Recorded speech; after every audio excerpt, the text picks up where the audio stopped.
Okay అమ్మ, ఇప్పుడు మనం స్టార్ట్ చేసే చాప్టర్ పేరు ఏంటమ్మా? Chapter number 6. ఏంటది? చార్జెస్. ఒకసారి ఫస్ట్ దీని గురించి ఒక డీటెయిల్ ఎక్స్ప్లెనేషన్ ఇస్తాను, జాగ్రత్త వినండి. ఫర్ ఎగ్జాంపుల్ ఒక కంపెనీ ఉందనుకోండి. ఏంటి ఆ కంపెనీ? ఎక్స్ లిమిటెడ్ అనే ఒక కంపెనీ ఉంది. ఏం కంపెనీ? ఎక్స్ లిమిటెడ్ ఒక కంపెనీ ఉంది. ఎక్స్ లిమిటెడ్కి మనీ కావాలి, ఎక్స్ లిమిటెడ్కి మనీ కావాలి, ఇన్వెస్ట్మెంట్ కావాలి, లేదా వాళ్ళకి ఫండ్స్ కావాలి. ఫండ్స్ కావాలన్నప్పుడు ఎక్స్ లిమిటెడ్ వాళ్ళు ఏం చేస్తారంటే వాళ్ళు బ్యాంక్ దగ్గరికి వెళ్తారు, లేదా ఒక ఫినాన్షియల్ ఇన్స్టిట్యూషన్ దగ్గరికి వెళ్తారు. ఓకేనా? లోన్ కావాలన్నప్పుడు ఎక్కడికి వెళ్తారు? ఒక ఫినాన్షియల్ ఇన్స్టిట్యూషన్ దగ్గరికి కానీ బ్యాంక్ దగ్గరికి వెళ్తారు. Yes or no? Okay. Suppose వాళ్ళు ఒక బ్యాంక్ దగ్గరికి వెళ్ళారనుకోండి. బ్యాంక్ దగ్గరికి వెళ్ళినప్పుడు బ్యాంక్ వాళ్ళ దగ్గర లోన్ అడుగుతున్నారు. ఎంత లోన్ అడుగుతున్నారు అంటే on average 100 lakhs rupees loan అడుగుతున్నారు అనుకోండి.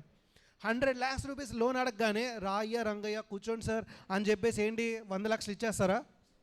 మరి ఏం చేస్తారు? సెక్యూరిటీ అడుగుతారా లేదా?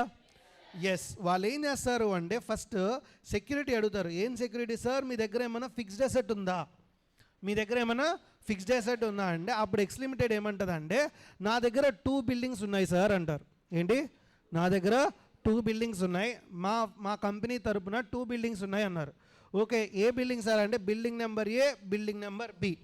2 buildings ఉన్నాయి. ఏంటి? Building number A, building number B.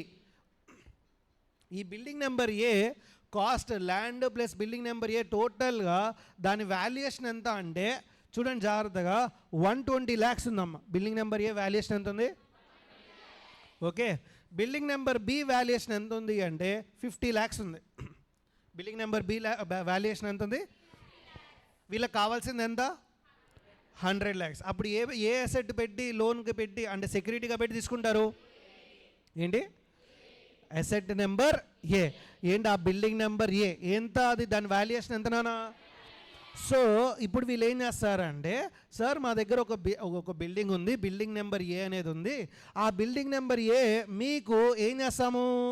సెక్యూరిటీగా ప్రొవైడ్ చేసి ఏం చేస్తాము? మేము మీకు సెక్యూరిటీగా ప్రొవైడ్ చేస్తే మీరు మాకేమి ఇవ్వండి? లోన్. ఎంత? తప్పేమని ఉందమ్మా? 120 lakhs వాల్యుయేషన్ ఉంటే 100 lakhs లోన్ తీసుకోవచ్చా తీసుకోలేమా? తీసుకోవచ్చా తీసుకోలేమా? ఇప్పుడు నేను అడిగే సెకండ్ క్వశ్చన్, తన దగ్గర లోన్ తీసుకున్న తర్వాత ఆ ఎసెట్ వేరే వాళ్ళకి అమ్మచ్చా అమ్మలేడా? X limited అమ్మచ్చా అమ్మలేడా? అమ్మచ్చా అమ్మలేడా? ఎవరి కస్టడీ కిందకి వెళ్ళిపోతుందమ్మా? అది ఎవరి దగ్గర ఉన్నట్టు? బ్యాంక్ హోల్డ్ చేస్తున్నట్టేగా. డాక్యుమెంట్లు అన్నీ ఎవరి దగ్గర ఉన్నట్టు? సపోజ్ ఇతను కనుక అంటే ఫర్ ఎగ్జాంపుల్ ఎక్స్ లిమిటెడ్ కనుక పే చేయకపోతే అమ్మేసుకోవచ్చా అమ్మేసుకోలేదా బ్యాంక్? అర్థమైందా? ఎంతవరకు వాళ్ళు తీసుకుంటారు అంటే అమౌంట్? ఫర్ ఎగ్జాంపుల్ దాని వాల్యూ 120 lakhs ఉందనుకోండి. మీకు వేలంపాట తెలుసు కదా, వేలంపాట ఒకటోసారి, రెండోసారి, మూడోసారి అంట, అవునా? సో అలా వేలంపాట వేసి 100 lakhs అంటే 100 lakhs వాళ్ళకి కావాల్సిన అమౌంట్ వాళ్ళు తీసుకొని బ్యాలెన్స్ 20 lakhs ఎవరికి ఇస్తారు? కంపెనీ వాళ్ళకి ఇచ్చేస్తారు. సో ఇక్కడ వాళ్ళకి కావాల్సిన 100 lakhs అమౌంట్ వచ్చుదా రాదా వేలంపాట వేస్తే? మీకు అర్థమవుతుందా గురూజీ? Are these points clear? ఇప్పుడు నేను అడిగే సెకండ్ క్వశ్చన్ ఏంటంటే ఇప్పుడు ఈ బ్యాంక్ వాళ్ళకు హోల్డింగ్ ఉంది కదా. సపోజ్ ఈ బ్యాంక్ పేరు ఎస్బీఐ అనుకోండి. ఏ బ్యాంక్ ఇది? ఇప్పుడు మళ్ళీ ఇంకొక 100 lakhs కావాలనుకుంటున్నారు. ఎవరు? ఎక్స్ లిమిటెడ్ వాళ్ళు ఇంకొక 100 lakhs కావాలనుకుంటున్నారు. లోన్ తీసుకోవచ్చా తీసుకోలేరా? సపోజ్ వాళ్ళకి 100 lakhs కావాలన్నప్పుడు ఇప్పుడు యాక్సిస్ బ్యాంక్ అనే ఆ బ్యాంక్ దగ్గరికి వెళ్తున్నారు. యాక్సిస్ బ్యాంక్ దగ్గరికి వెళ్ళి బ్యాంక్ నాకు ఎంత కావాలి? 100 lakhs కావాలి అన్నారు. అమ్మ జాగ్రత్త వినండి, ఈ ఎగ్జాంపుల్ అనే మొత్తం ఈ చాప్టర్ ఉంటుంది. ఓకే. ఇప్పుడు ఏమంటున్నారు? వీళ్ళు వెళ్ళి ఎవరి దగ్గరికి వెళ్ళారు? యాక్సిస్ బ్యాంక్ దగ్గరికి వెళ్ళారు. యాక్సిస్ బ్యాంక్ దగ్గరికి వెళ్ళినప్పుడు యాక్సిస్ బ్యాంక్ వాళ్ళు కూడా అదే అడుగుతున్నారు. మీ దగ్గర ఏమైనా సెక్యూరిటీ ఉందా? మీ దగ్గర ఏమైనా సెక్యూరిటీ ఉందా? సార్ నా దగ్గర ఉంది సార్ సెక్యూరిటీ. ఏ ఎసెట్? సార్ నా దగ్గర ఎసెట్ నెంబర్ ఏ ఉంది సార్. Wow, super. ఎంత సార్ దాని వాల్యుయేషన్? 120 lakhs sir. వావ్ అని చెప్పి ఇతనికి కూడా ఈ ఎసెట్ నెంబర్ ఏ ఇస్తే కరెక్టా తప్ప? సెక్యూరిటీగా ఇస్తే కరెక్టా తప్ప? ఎందుకు తప్పు?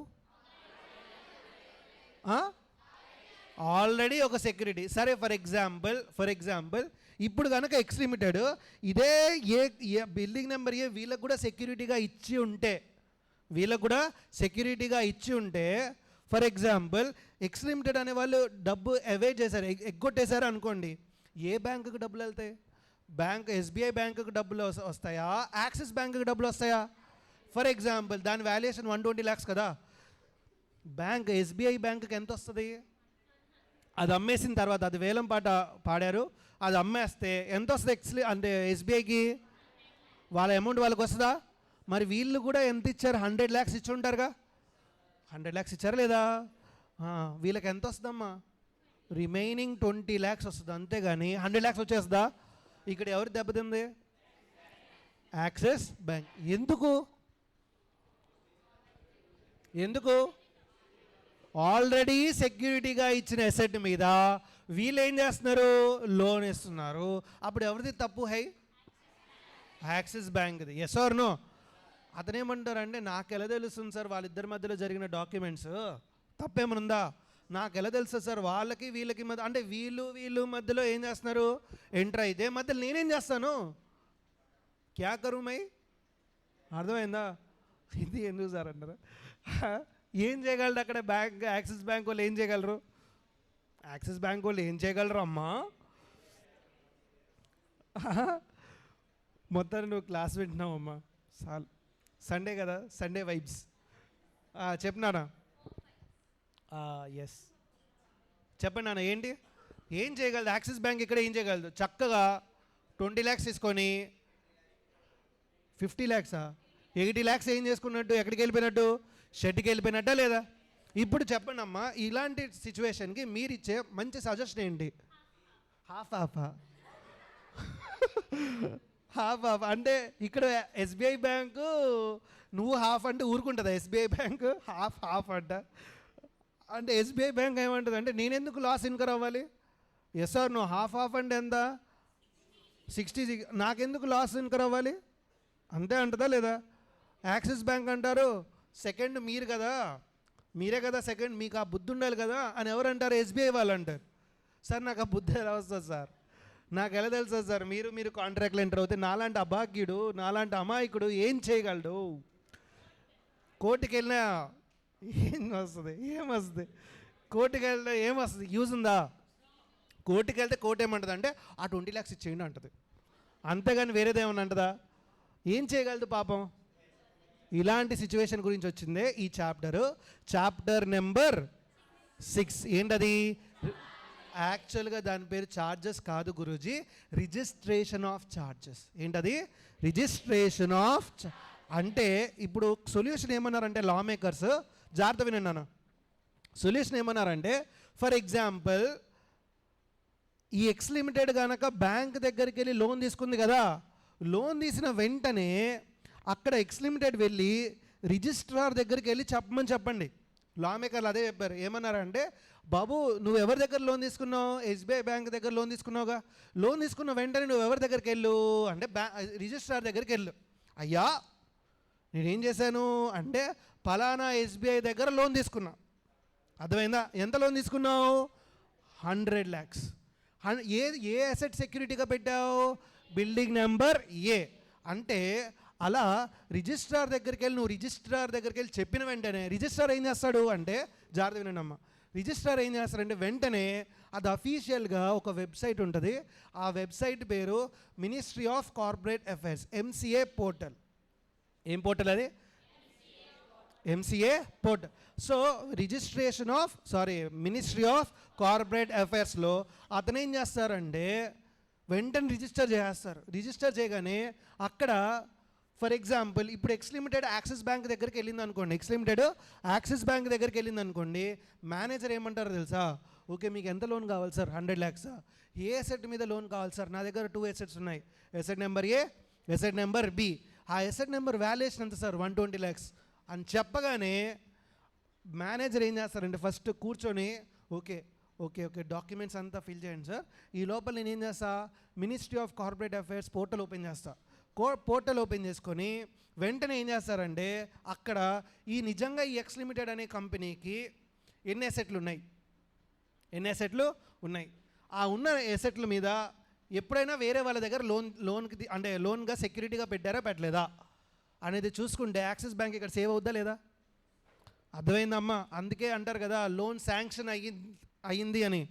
ఎప్పుడు అంటారు? ఇవన్నీ చెక్ చేసిన తర్వాత శాంక్షన్ చేస్తారు లోన్. అర్థమైందా? ఇప్పుడు దీనివల్ల యూజ్ ఏముంటుంది? యూజ్ ఏముంటుందంటే యాక్సిస్ బ్యాంక్కి ముందే prevention is better than cure కదా. ఎప్పుడో దెబ్బతిన్నాక బాధపడే బదులు ముందే జాగ్రత్త పడు. ఎలా జాగ్రత్త పడతావు? వాళ్ళు ఎవరో ఒక్కళ్ళు వచ్చి సార్ నేను ఈ అమౌంట్ పలానా వాళ్ళ దగ్గర నుండి తీసుకున్నాను అని నీ దగ్గర చెప్తున్నారు కదా. Yes or no? రిజిస్టర్ చేయించుకున్నారు కదా. చేయించుకున్న వెంటనే వేరే వాళ్ళ దగ్గరికి వాళ్ళు మళ్ళీ వెళ్ళి లోన్కి అడగచ్చేమో, అదే అసెట్ మీద సెక్యూరిటీగా తీసుకోవచ్చేమో. అర్థమైందా? అందుకు ఫస్ట్ రిజిస్టర్ చేయండి. వన్స్ అది రిజిస్టర్ అయితే ఎవరైనా కూడా ఫీజు పే చేసి, ఇప్పుడు నేనున్నాను అనుకోండి, నేను కూడా ఏం చేయొచ్చు, ministry of corporate affairs portal open చేసుకుని సపోజ్ నేను ఎవరికైనా లోన్ ఇద్దామని అనుకున్నాను అనుకోండి, ఆ ఏ అసెట్లు వాళ్ళకు ఉన్నాయి, ఆ కంపెనీ బ్యాక్గ్రౌండ్ ఏంటి, ఏ అసెట్లు ఉన్నాయి, దానిలో షేర్ హోల్డర్లు ఎవరు, ఇవన్నీ అక్కడ రిజిస్టర్ అయి ఉంటాయి. ఆ అసెట్ మీద ఇవ్వచ్చా ఇవ్వలేమా అని చెప్పేసి దానిలో ఉంటాయి. అప్పుడు నేను ఏం చేస్తాను, సింపుల్గా ఇవ్వాలా వద్దా క్లారిటీ ఇచ్చి శాంక్షన్ చేస్తాం. సింపుల్. అర్థమైందా? అర్థం కాలేదా గైస్? అర్థమైందా? ఇప్పుడు యాక్సిస్ బ్యాంకు 20 lakhs రిమైనింగ్ తీసుకోవడం బెస్టా, అంటే తీసుకోవడం సొల్యూషనా, లేకపోతే ప్రివెన్షన్గా ముందే క్యాన్సిల్ చేయడం సొల్యూషనా? ప్రివెన్షన్గా ఉండడం బెటర్ కదా, ప్రివెంటివ్గా ఉండడం బెటర్ కదా. అందుకు వచ్చింది ఈ సెక్షన్, అందుకు వచ్చింది ఈ chapter. Are these points clear? So registration of charges ఎవరి డ్యూటీ ఇది? ఎవరి డ్యూటీ? కంపెనీదా లేకపోతే అంటే బ్యాంక్దా? ఎవరిది డ్యూటీ? సెక్షన్ నెంబర్ 77 చూడండి. డ్యూటీ ఎవరిదట? Duty of a company to register what? Charges. ఎవరి డ్యూటీ అంటే అది? కంపెనీ అంటే ఎక్స్ లిమిటెడ్ డ్యూటీ. బాబు నువ్వేం చేస్తున్నావు? లోన్ ఇస్తున్నావు, లోన్ అడుగుతున్నావు. ఓకే, లోన్ అడిగేటప్పుడు వాడు ఇస్తున్నప్పుడు నువ్వేం చేస్తావు? నువ్వు ఎగ్గొడతావో మాకు క్లారిటీ లేదు భయ్యా. So what you have to do? You have to do one thing. ఒక పని చేయి. ఏంటా పని? వెళ్ళి అలా కాదు, ఏంటా పని అంటే రిజిస్టర్ చేయి. ఫస్ట్ వెళ్ళి ఏం చేయి? రిజిస్టర్ చేయి. వన్స్ నువ్వు రిజిస్టర్ చేసావా, ఎవరు జాగ్రత్త పడతారు అంటే నెక్స్ట్ బ్యాంక్ జాగ్రత్త పడుతుంది. నువ్వు చేసే ఈ రిజిస్ట్రేషన్ వల్ల ఎవరు జాగ్రత్త పడతారు? Are these points clear? So sir ఇక్కడ ఎక్స్ లిమిటెడ్ అనేది బ్యాంక్ దగ్గరికి వెళ్ళి లోన్ అడుగుతుంది కదా. లోన్ గైస్ గుర్తుపెట్టుకోండి, అమౌంట్ నేను తీసుకున్నప్పటి నుండి ఎన్ని డేస్ కల్లా, అంటే ఛార్జ్ క్రియేట్ అయినప్పటి నుండి. ఛార్జ్ అంటే ఏంటో తెలుసా అమ్మా? ఛార్జ్ అంటే ఏంటి? అక్కడ పైన డెఫినేషన్ ఉంది చూడండి, పైన definition of a charge. Charge అంటే ఏంటట?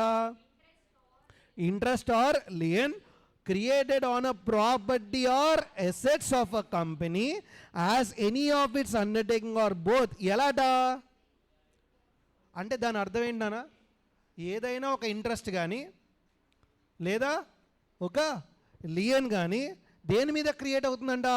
ప్రాపర్టీ. ఇక్కడ ప్రాపర్టీ ఏంటంట? అర్థమైందా? ఈ ప్రాపర్టీ మీద ఏదో ఒకటి క్రియేట్ అవుతుంది కదా. క్రియేట్ అవుతుందా లేదా? ఏం క్రియేట్ అవుతుంది? ఇంట్రెస్ట్ మనం ఇవ్వాల్సి వస్తుందా లేదా? బ్యాంక్కి ఎవ్రీ మంత్ ఇస్తామా లేదా? ఇంట్రెస్ట్ ఎందుకు ఇస్తాం? లోను ఎందుకు ఇస్తాం ఇంట్రెస్ట్? వాడు మనకి ఇచ్చాడు కాబట్టి. ఓకే, వాడు మనకి ఇచ్చాడు కాబట్టి, అతను మనకి ఇచ్చారు కాబట్టి, ఆ బ్యాంక్ కానీ ఆ ఫినాన్షియల్ ఇన్స్టిట్యూషన్ మనకి లోన్ ఇచ్చారు కాబట్టి మనం తిరిగి ఇస్తున్నాం. వాళ్ళు లోన్ ఎందుకు ఇచ్చారు? ఊరికని ఇచ్చారా? ఏం చేశారు? సెక్యూరిటీకి ఏం పెట్టారు? సెక్యూరిటీకి ఏం పెట్టారు? ఈ ఎసెట్ ఏదైతే ఉందో ఈ ఎసెట్ని సెక్యూరిటీగా పెట్టే దాన్ని ఏమంటారట? ఛార్జ్. అంటే చాలామంది చదివేది ఏం చదువుతారంటే interest or lien which is created on a property. Sir ఆ ఇంట్రెస్ట్ ఛార్జ్ అంటారు. ఛార్జ్ అనేది ఇంట్రెస్ట్ కాదురా బాబు, సెక్యూరిటీగా పెట్టేదాన్ని ఏమంటారు? ఛార్జ్. సరిగ్గా చదవండి. It is an interest or lien created on a property or asset of a company or any of its undertakings or both as what? ఆ ప్రాపర్టీని నువ్వు సెక్యూరిటీగా పెట్టి ఇంట్రెస్ట్ కనుక పే చేస్తుంటే అప్పుడు దాన్ని ఏమంటారు? That is a point. Suppose ఆ సెక్యూరిటీ లేకపోతే ఛార్జ్ ఉన్నట్ట. సింపుల్. అర్థమైందా? అర్థం కాలేదా అమ్మా? అర్థమవుతుందా పక్కా? సో ఛార్జ్ అంటే ఏంటన్నా? What is mean by charge? Charge is an interest or lien created on a property of a company or any of its undertaking. అంటే బ్రాంచ్ మనం సెక్యూరిటీగా పెట్టామనుకో, అర్థమైందా? దాన్ని కూడా అంటే బ్రాంచ్ని ఎలా పెడుతున్నావు నువ్వు? సెక్యూరిటీ. అర్థమైందా? ఆ సెక్యూరిటీని ఏమంటారు? ఛార్జ్. ఇంట్రెస్ట్ని ఛార్జ్ అన్నారు బాబ్జీస్. సెక్యూరిటీని ఏదైనా పెట్టి నువ్వు ఇంట్రెస్ట్ పే చేస్తే ఆ ప్రాసెస్ని ఏమంటారు? ఛార్జ్. ఆ ఛార్జ్ క్రియేట్ అయిన వెంటనే నువ్వు వెళ్ళి రిజిస్టర్ చేయించుకోవాలా లేదా? ఎన్ని డేస్ కల్లా రిజిస్టర్ చేయించుకోవాలి అంటే వితిన్ 30 days. వన్స్ నువ్వు ఛార్జ్ కనుక రిజిస్టర్ అయితే ఛార్జ్ కనుక క్రియేట్ అయిన ఎన్ని డేస్ కల్లా నువ్వు రిజిస్టర్ చేయించుకోవాలట? ఎన్ని డేస్ కల్లా? అది ఎవరి డ్యూటీ అట? కంపెనీదా లేకపోతే ఛార్జ్ హోల్డర్దా? ఛార్జ్ హోల్డర్దా కంపెనీదా? ఆ సెక్షనే సెక్షన్ నెంబర్ 77. ఎవరి డ్యూటీ అంట? ఛార్జ్ క్రియేట్ అవ్వగానే రిజిస్టర్ చేయించుకోవడం. It is a duty of the company to register what? అర్థమైందా? సమజ్గే? ఓకే, ఒకసారి చూద్దాం ఇది. If a company creates any charge ఎక్కడ? In India or outside India on any of its property or asset or undertaking whether tangible or intangible, then such charge is required to be registered with ROC within any days అని చెప్పా. Any doubts? పక్కా? Damn sure? అర్థమైందా అమ్మా? Suppose charge గురించి నువ్వు register చేయాలని అడుగుతున్నావు కదా, ఏ ఫామ్లో అడుగుతావు? If a company for registration of a charge the company is required to file a form అట? CHG1 with ROC. Any days అని చెప్పాను సార్? నార్మల్ ఎనీ అదర్ ఇన్స్ట్రుమెంట్ అనుకో CHG1లో అడుగుతారు application. Any other debt instrument కాదు. డిబెంచర్ అనుకోండి, debenture కూడా అంతే కదా, సెక్యూరిటీకి ఏదో ఒక ఎసెట్ పెట్టి మనం తీసుకుంటాం డిబెంచర్స్. సపోజ్ మన ఇన్స్ట్రుమెంట్ ఏది? డెట్ ఇన్స్ట్రుమెంట్ అనుకోండి. అలాంటప్పుడు ఏం చేస్తాం? CHG9లో మనం ఏం చేస్తాం? రిజిస్టర్ చేయించుకుంటాం. ఎన్ని డేస్ కల్లా అంటే ఇక్కడ జాగ్రత్త చూడండి, కంపెనీ ROCకి వెళ్ళి చెప్పాలా చెప్పకూడదా? ఎన్ని డేస్ కల్లా చెప్పాలి? సపోజ్ అది debt instrument, any other debt instrument అనుకోండి, ఏ ఫామ్లో? లేదు, అది డిబెంచర్ ఇన్స్ట్రుమెంట్ అనుకోండి, అప్పుడేంటి? CHG ఆ ఫామ్లో ఏం చేస్తారు? ఫైల్ చేస్తారు. Are these points clear? అమ్మా అర్థమవుతుందా? అర్థం కావట్లేదా? ఓకే, ఇప్పుడు ఒక్కొక్క పాయింట్ చూద్దాం. Charge created on or after 2nd November 2018. మనం 2nd November 2018కి ముందున్నామో తర్వాత ఉన్నామో? తర్వాతేగా. అలాంటప్పుడు మనం ఏం చూడాలి? ఇది చూడాలా? ఇది చూడాలి. బాబా మంచి ఫ్లోలో ఉన్నారమ్మా. స్టార్ట్ చేద్దామా? స్టార్ట్ కడితే ఓకే. చూడండి నాన్న, ఛార్జ్ క్రియేట్ అయింది కదా, ఛార్జ్ క్రియేట్ అయిన ఎన్ని డేస్ కల్లా వెళ్ళి రిజిస్టర్ చేయించుకోవాలని చెప్పాను? ఎన్ని డేస్ కల్లా? సపోజ్ మనం 30 days కల్లా క్రియేట్ చేయించుకున్నాం, ప్రాబ్లం ఏం లేదు. ROC ఏం చేస్తాడు? వెంటనే మినిస్ట్రీ ఆఫ్ కార్పొరేట్ అఫైర్స్లో రిజిస్టర్ చేసేస్తాడు. ప్రాబ్లం ఏమనుందా అధ్యక్ష? ఉందా? లేదు. సపోజ్ 30 days కల్లా రిజిస్టర్ చేయలేదు, అప్పుడు కదా ప్రాబ్లం. సో నార్మల్గా 30 days కల్లా రిజిస్టర్ చేపిస్తే నార్మల్ ఫీజు పే చేస్తాం. మనకి ఓవర్ యాక్షన్ ఎక్కువై అంటే రిజిస్టర్ చేయించుకోలేదా 30 days కల్లా, అప్పుడు ఏం చేయాలట? అడిషనల్ ఫీజు పే చేయాలి. సార్ ఎప్పటి నుండి ఎప్పటికి? ఫస్ట్ 30 days ఏం చేయాలని చెప్పా? Normal fees. నెక్స్ట్ 30 days కల్లా అయినా నువ్వు రిజిస్టర్ చేయి. నెక్స్ట్ అంటే క్రియేట్ అయిన ఎన్ని డేస్ కల్లా నువ్వేం చేయాలి? రిజిస్టర్ చేయి. సార్ మరి నెక్స్ట్ 30 days అంటే ఏ ఫీజు? నార్మల్ ఫీజా అడిషనల్ ఫీజా? అమ్మ సింపుల్ అమ్మా. మీరేం చేస్తారు అంటే రిజిస్ట్రేషన్ చేయించుకున్నారనుకోండి CMA ఇంటర్కి, ఓకే, ఒక డ్యూ డేట్ ఇస్తారు. ఆ డేట్ కల్లా మీరు రిజిస్టర్ చేయించుకున్నారు, నార్మల్ ఫీజు పే చేస్తారు. లేకపోతే ఏం చేస్తారు? పెనాల్టీలు పడతాయి లేదా? అడిషనల్ ఫీజు పే చేస్తారు లేదా? ఎగ్జామ్ ఫీజు పే చేస్తారు. ఒక డేట్ ఇస్తారు, ఆ డేట్ కల్లా పే చేయాలి. పే చేయట్లా, అడిషనల్ ఫీజు పే చేసే ఛాన్స్ ఇస్తారా లేదా? సేమ్ అలాగే. సపోజ్ నెక్స్ట్ 30 days కల్లా నువ్వు అడిషనల్ ఫీజు పే చేసావు, ఏమైనా ప్రాబ్లం ఉందా? ఏమీ ప్రాబ్లం ఉండదు. ఏమైంది అప్పుడు? రిజిస్టర్ అయిపోయింది. వెంటనే ROC ఏం చేస్తాడు? మినిస్ట్రీ ఆఫ్ కార్పొరేట్ అఫైర్స్ అకౌంట్లో మినిస్ట్రీ ఆఫ్ కార్పొరేట్ అఫైర్స్లో ఏం చేస్తాడు? రిజిస్టర్ చేపిస్తాడు. Are these points clear? అర్థమైందా? సపోజ్ అప్పటికీ రిజిస్టర్ చేయకపోతే అప్పుడు కదా ప్రాబ్లం. అప్పటికీ రిజిస్టర్ చేయకపోతే అప్పుడు ఏం చేయాలి? ఇంకొక 60 days అంటే 30 + 30 + 30 కాదురా బాబు, ఏంటన్నా 60, నెక్స్ట్ 60 డేస్ దాకా టైం ఇస్తారు. But with what? అడిషనల్ ఫీజా? Ad valorem fee. అమ్మ యాడ్ వలోరం ఫీజ్ అంటే ఏంటంటే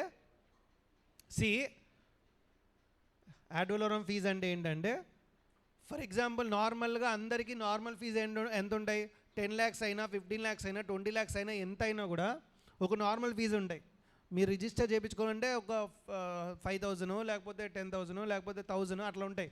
అందరికి ఒకే అమౌంట్ కాదు, అలా కాదు. 60 days కల్లా అప్పటికి నువ్వు పే చేయాలి, అప్పటికి నువ్వు రిజిస్టర్ చేయించుకోవాలి. నెక్స్ట్ 60 days కల్లా నువ్వు రిజిస్టర్ చేయాలి కదా. అలాంటప్పుడు నువ్వు ఎలా రిజిస్టర్ చేయించుకున్నావు? By paying ad valorem. అంటే 10 lakhs దాకా ఒక రేట్ ఆఫ్ అమౌంట్ పే చేయాలి, 10 lakhs నుండి 20 lakhs దాకా అయితే ఒక అమౌంట్ పే చేయాలి. అలా ఉంటుంది అనమాట. నార్మల్ ఫీజు అడిషనల్ ఫీజు అయితే ఎవరికైనా ఒకటే. యాడ్ వలోరం అంటే based upon your amount of loan. అర్థమైందా? యాడ్ వలోరం అని రాసుకోండి. Based upon your amount of loan amount ఎంత తీసుకున్నావు దాని మీద ఏం చేస్తావు? పే చేయాలి. అర్థమైందా? అంటే టోటల్కి ఇక్కడ నుండి ఎన్ని డేస్ నానా? టోటల్కి ఇక్కడ నుండి ఎన్ని డేస్ అన్నా? 120 days కల్లా ఏం చేయాలి? రిజిస్టర్ చేయించుకోవాలి అని చెప్పింది ఏంటి? Companies act 2013. చెప్పండి ఇప్పుడు ఫాస్ట్గా. ఆర్ఓసి దగ్గరికి వెళ్ళి మనం రిజిస్టర్ చేయించుకోవాలా చేయించుకోకూడదా? మనం అంటే ఎవరు? ఛార్జ్ హోల్డరా కంపెనీయా? కంపెనీ డేస్ కల్లా రిజిస్టర్ చేయించుకోవాలి. ఏ ఫామ్లో? CHG1. సపోజ్ మంది డిబెంచర్ అయితే 9. ఓకే, 30 days కల్లా రిజిస్టర్ చేయించుకోవాలా? 30 days కల్లా రిజిస్టర్ చేయించుకోకపోతే అడిషనల్ ఫీజ్ పే చేసి నెక్స్ట్ ఎన్ని డేస్ కల్లా? 30 days. అంటే టోటల్ ఫస్ట్ నుండి క్రియేషన్ అయినప్పుడు నుండి ఎన్ని డేస్? పక్క సరే, అప్పటికి కూడా మనం రిజిస్టర్ చేయించుకోవాలి. అప్పుడు ఎన్ని డేస్ కల్లా? అప్పుడు ఏ ఫీజు పే చేయాలి? Ad valorem fee. Guys are these points clear? Sir నాకు ఓవర్ యాక్షన్ ఎక్కువ, నేను 30 days కల్లా కాదు, ఇంకొక 30 days కల్లా కాదు, ఇంకొక 60 days కల్లా కాదు, రిజిస్టర్ చేయించుకోండి బై. అలాంటప్పుడు ఏమవుద్దట చూడండి. అప్పటికీ కూడా రిజిస్టర్ చేసుకోకపోతే అప్పుడు ఏమవుద్దమ్మా చూడండి. Effects of non registration. అతని మీద కొన్ని ఎఫెక్ట్స్ పడతాయి. ఏంటా ఎఫెక్ట్స్? నెక్స్ట్ పేజ్లో ఉంటుంది చూడండి. What are the effects of non registration? Charge becomes. అమ్మ చార్జ్ అంటే సెక్యూరిటీ క్రియేట్ చేయడమే చార్జ్ అని చెప్పాను లేదా? అమ్మ డెట్ బికమ్స్ వాయిడ్ కాదు, డెట్ అలాగే ఉంటుంది. వాడు తీసుకున్న అప్పు ఉంటుంది, అప్పు అలాగే ఉంటుంది. కానీ సెక్యూరిటీ ఏమైపోద్ది? సెక్యూరిటీ వాయిడ్ అయిపోతే ఎవరికి దెబ్బ? కంపెనీగా ఛార్జ్ హోల్డర్గా? కంపెనీగా ఛార్జ్ హోల్డర్గా? ఛార్జ్ హోల్డర్గా కంపెనీగా? సింపుల్. ఇక్కడ చూడండి నేను ఏమని చెప్పా? ఈ అసెట్ మీద సెక్యూరిటీగా పెట్టి బ్యాంకుకు లోన్ ఇస్తున్నాడుగా, ఆ సెక్యూరిటీ ఏమైపోతుంది? వాయిడ్ అయిపోతే ఎవడి పవర్ పోతున్నట్టు? సపోజ్ ఈ కంపెనీ డబ్బులు ఇవ్వలేదనుకో, బ్యాంక్ ఏం చేయగలదు? ఆ బిల్డింగ్ అమ్మి ఏం చేయగలదు? అప్పు తీర్చుకోగలదు. అదే కనుక అన్సెక్యూర్డ్ అయిపోతే బ్యాంక్ ఏమైనా చేయగలదా? ఇప్పుడు బ్యాంక్ కూడా కదా దెబ్బ. అరే కంపెనీ నువ్వు 30 రోజులు లేదు, నెక్స్ట్ 30 రోజులు లేదు, నెక్స్ట్ 60 days కల్లా పే చేయకపోతే నాకెందుకు రా బాబు దెబ్బ? అర్థమైందా? నాకెందుకు, నేనెందుకు బేర్ చేయాలి ఆ ప్రాబ్లం? అప్పుడు ఏం చెప్తారంటే అతనికంటే బుద్ధి లేదు, మరి నీకేమైంది? నీకు ఉండాలిగా బుర్ర. Yes or no? Company pay చేయకపోతే నీకన్నా ఉండాలి కదా. ఏమని? కంపెనీ 30 days కల్లా రిజిస్టర్ చేయాలా, మనమన్నా వెళ్ళి ఆర్ఓసికి వెళ్ళి చెప్పాలి, ఆర్ఓసి కంపెనీ 30 days కల్లా రిజిస్టర్ చేయలేదురా బాబు, అర్జెంటుగా రిజిస్టర్ చేయండి అని. ఎవరి రెస్పాన్సిబిలిటీ? అర్థమైందా? అంటే charge holder. Yes or no? అందుకు వచ్చిన సెక్షన్ ఏంటి? నెక్స్ట్ సెక్షన్ చూడండి. నెక్స్ట్ 78. సపోజ్ కంపెనీ కనుక రిజిస్టర్ చేయించుకోలేదా, నువ్వు తొందరపడు అని చెప్పిన సెక్షన్ ఏంటి? Section number 78. అది నేను తర్వాత చెప్తాను. ఫస్ట్ ఈ సెక్షన్ నెంబర్ 77 అవగొట్టిన తర్వాత సెక్షన్ 78కి వెళ్దాం. Okay, any doubts? అర్థమైందా? చూడండి ఇక్కడ. అదేలే అమ్మ బాబోయ్ ఓవర్ యాక్షన్స్. సో ఇక్కడ చూడండి నాన్న, వాట్ ఈజ్ ఫస్ట్ ఎఫెక్ట్ ఏంటమ్మా? ఇది ఎవరికి పడుతుంది? కంపెనీగా లేకపోతే ఛార్జ్ హోల్డర్గా? అయ్యా పాపం కదా ఛార్జ్ హోల్డర్. చార్జ్ హోల్డర్ తప్పు చేసింది కంపెనీ, ఎవరు దెబ్బతింటున్నారు? పెద్ద నేరం. నెక్స్ట్ పాయింట్, మరి ఛార్జ్ ఏమైపోతుంది? Void. Charge is treated as charge. ఆ ఛార్జ్ వాయిడ్ అయిపోతే ఆ ఎసెట్ ఏమైపోతుంది? అన్సెక్యూర్డ్. అది మనకు తెలుసు కదా ఆటోమేటిక్గా. ఈ రెండు ఎవరికి ప్రాబ్లం? అప్పుడు ఛార్జ్ హోల్డర్ ఏమంటాడు అంటే, ఏమంటాడు, బాబు వాడు పే చేయకపోతే దెబ్బ నాకా? దొంగ దొంగ దొంగ నన్ను అంటావు. మరి అనుకున్న వాళ్ళు ఎవరు? మరి వెళ్ళి ఫస్ట్ వాడిని పట్టుకో, వెళ్ళి ఆ కంపెనీని పట్టుకో. Yes or no? ఎవరిని పట్టుకుంటే వెళ్ళి కంపెనీని పట్టుకో అంటే అప్పుడు వెంటనే కంపెనీకి కూడా ఉండాలి కదా. నేనంటే ఓకే నాది అనుకో ప్రాబ్లం, నాది తప్పు అనుకో, కంపెనీ కూడా తప్పేగా, అంతేగా. మరి కంపెనీకి ఏముండాలి? It becomes immediately payable. అర్జెంటుగా స్పాట్లో ఆ 100 లక్షలు పే చేయి. ఇప్పుడు హ్యాపీ కదా ఛార్జ్ హోల్డర్, అమ్మయ్యా అంటే అన్నాడు. కానీ అర్థమైందా? హ్యాపీ అవుతారా లేదా? ఎవరు హ్యాపీ ఫీల్ అవుతారు? Charge holder. ఎవరు ఫీల్ అవుతారు? ఛార్జ్. అర్థమైందా అమ్మా? కాకినాడ వెళ్తున్నావా? ఈరోజు వెళ్తున్నావా? ఇప్పుడు వెళ్తున్నావు, ఈరోజే వెళ్దాం అనుకున్నావా? సరే సరే. నెక్స్ట్ పాయింట్ చూడండి. ఈ రెండు ఎవరికి ప్రాబ్లం అంటే, it provisions for a default. A section అట? సెక్షన్ 86. ఇమీడియట్గా సెక్షన్ 86 పదండి ఫాస్ట్గా. ఇది ఎవరికి పడుతుంది అంటే కంపెనీకి పడుతుంది. మా ఛార్జ్ హోల్డర్ పాపం కదా. Charge holder sir security void అయిపోతుంది, ఛార్జ్ అన్సెక్యూర్డ్ అయిపోతుంది. అలాంటప్పుడు నాకు ప్రాబ్లం, వాడికి కూడా పనిష్మెంట్ పడాలిగా. వాళ్ళకు పడే పనిష్మెంట్ ఏంటి? Section number 86. Punishment for what? Contravention. If company, జాగ్రత్త చదవన్నానా, కంపెనీ కాంట్రావెన్స్ అంటే హద్దులు అతిక్రమిస్తుంది, అప్పుడు any of the provisions of chapter, ఏ చాప్టర్ అని చెప్పాను? Registration of charges. అప్పుడు కంపెనీకి ఏం పడుతుందంట? పెనాలిటీ. ఎంత సార్? పే చేయాల్సిన ఆఫీసర్ ఇన్ డిఫాల్ట్ అతనికి ఎంత పడుతుంది? అర్థమవుతుందా? సో 5 lakhs కంపెనీ పే చేయాలి. ఆఫీసర్ ఇన్ డిఫాల్ట్ బ్యాక్గ్రౌండ్ ఉన్న పర్సన్ ఎంత పే చేయాలట? 50,000. అర్థమైందా? సరే, కంపెనీ ఇదేంటి విల్ఫుల్గా అంటే కావాలని చేయట్లా కంపెనీ, పాపం 30 days కల్లా చేయాలి, ఏదో మర్చిపోయి పే చేయాల. పాయ్ గారు, మళ్ళీ చెప్తున్నాను, గారు గీరు అంటున్నాను, మళ్ళీ జాగ్రత్త. నెక్స్ట్ పాయింట్ చదువు.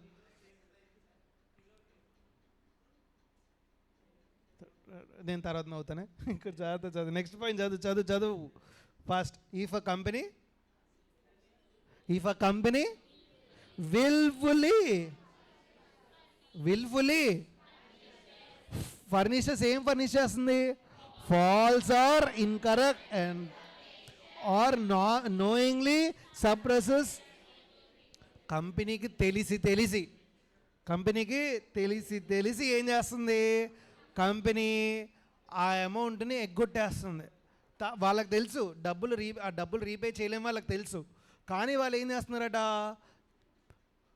తప్పుడు ఇన్ఫర్మేషన్ ఇచ్చి, ఓకే ఏం చేస్తున్నారు? లోన్ తీసుకుందామని అనుకున్నారు. తప్ప కరెక్టా? కరెక్ట్. అందుకు వాళ్ళు రిజిస్టర్ చేయించుకోవాలి. వాళ్ళకి ముందే క్లారిటీగా ఉంది, 100 లక్షలు 100 lakhs మనం ఎస్బీఐ దగ్గర తీసుకుందాం, 100 lakhs యాక్సిస్ బ్యాంక్ దగ్గర తీసుకుందాం అని క్లారిటీగా. ఇక్కడ ఏం చేయాలనుకున్నారు? ఫ్రాడ్ చేద్దాం అనుకున్నారు. అందుకు రిజిస్ట్రేషన్ చేయించుకోవాలి. ఇలాంటప్పుడు ఏం పడతాయి అంటే సెక్షన్ నెంబర్ 447. అమ్మా, section number 447 fraud penalties, fraud punishments అని రాయండి. సపోజ్ ఎవరన్నా విల్ఫుల్గా ఫ్రాడ్ చేశారనుకోండి, కంపెనీస్ యాక్ట్ కింద ఏం పడుతుంది? Section number 447 will be liable. ఎవరు ఫ్రాడ్ చేసినా 447 వాళ్ళ మీద అలా పడిపోతుంది. Are these points clear? అర్థమైందా? సో సెక్షన్ నెంబర్ 77 హో గయా. ఎవరి డ్యూటీ? కంపెనీదా లేకపోతే ఛార్జ్ హోల్డరా? ఏంటిది companies duty? To register the charges. Any days కల్లా? సపోజ్ 30 days కల్లా రిజిస్టర్ చేయకపోతే next 30 days with what? Additional. అప్పటికల్లా అవ్వకపోతే నెక్స్ట్ 6 days విత్ వాట్? అప్పటికల్లా అవ్వకపోతే effects of non register. What are the effects of non-registration?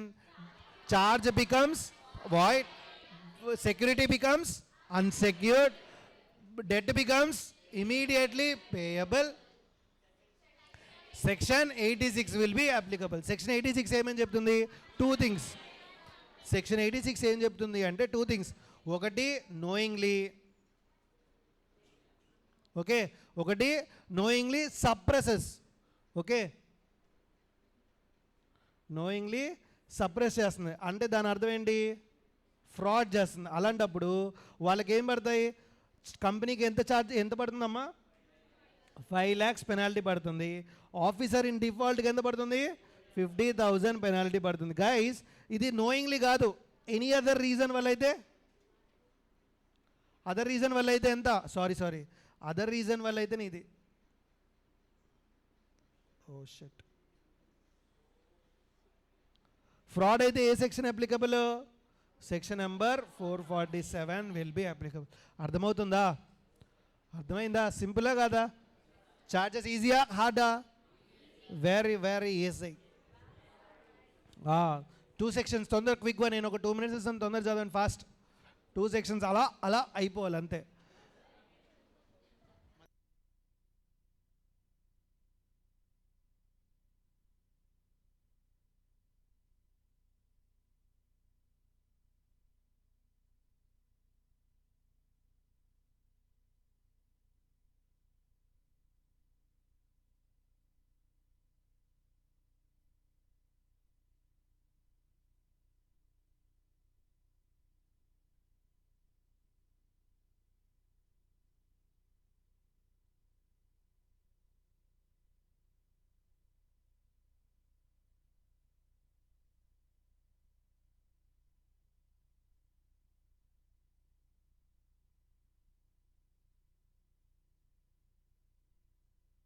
మా ఎగ్జాంపుల్ నోట్ చేసుకుంటారా?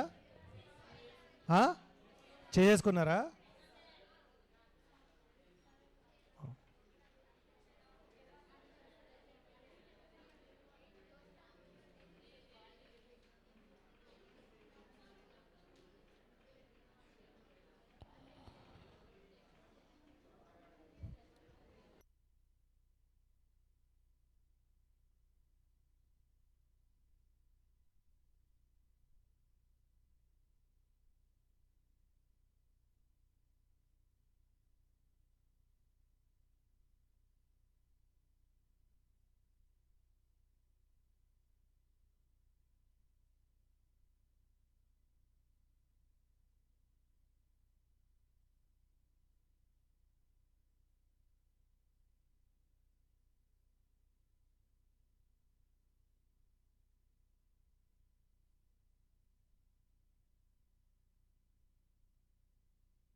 ఓకే గైస్, నెక్స్ట్ పాయింట్కి వెళ్ళిపోదామా?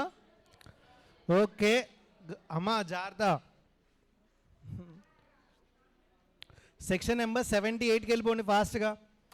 ఇప్పుడు సపోజ్ కంపెనీ కనుక 30 days కల్లా రిజిస్టర్ చేసుకోకపోతే ఎవరి రెస్పాన్సిబిలిటీ అని చెప్పాను? ఎవరి రెస్పాన్సిబిలిటీ అని చెప్పాను? Bank charge holder. Yes or no? So అని చెప్పే సెక్షన్ ఏంటి, సెక్షన్ నెంబర్ 78. చూడండి అక్కడ జాగ్రత్త చదువుదాం. If company fails to register the charge ఎన్ని డేస్ కల్లా of creation of a charge, then charge holder చూస్తూ ఉంటాడు అనమాట. ఏంట్రా బాబు రిజిస్టర్ చేయాలి కదా, రిజిస్టర్ చేయాలి కదా, ఇంకా రిజిస్టర్ చేయట్లేదేంటి,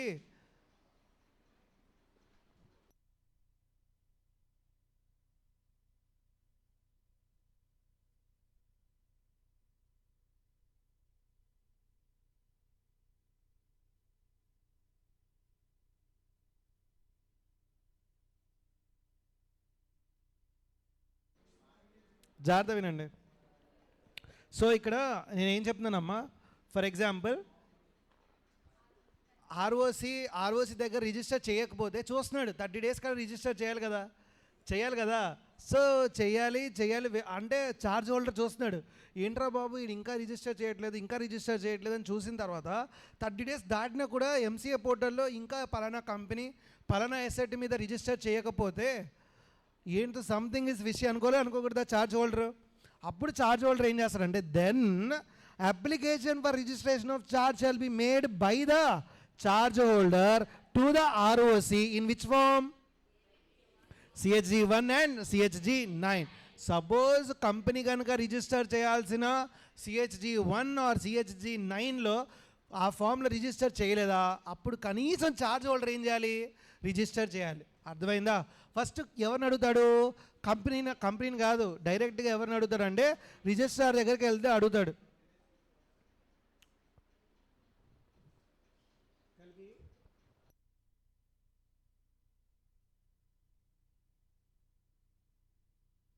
మళ్ళీ జాగ్రత్త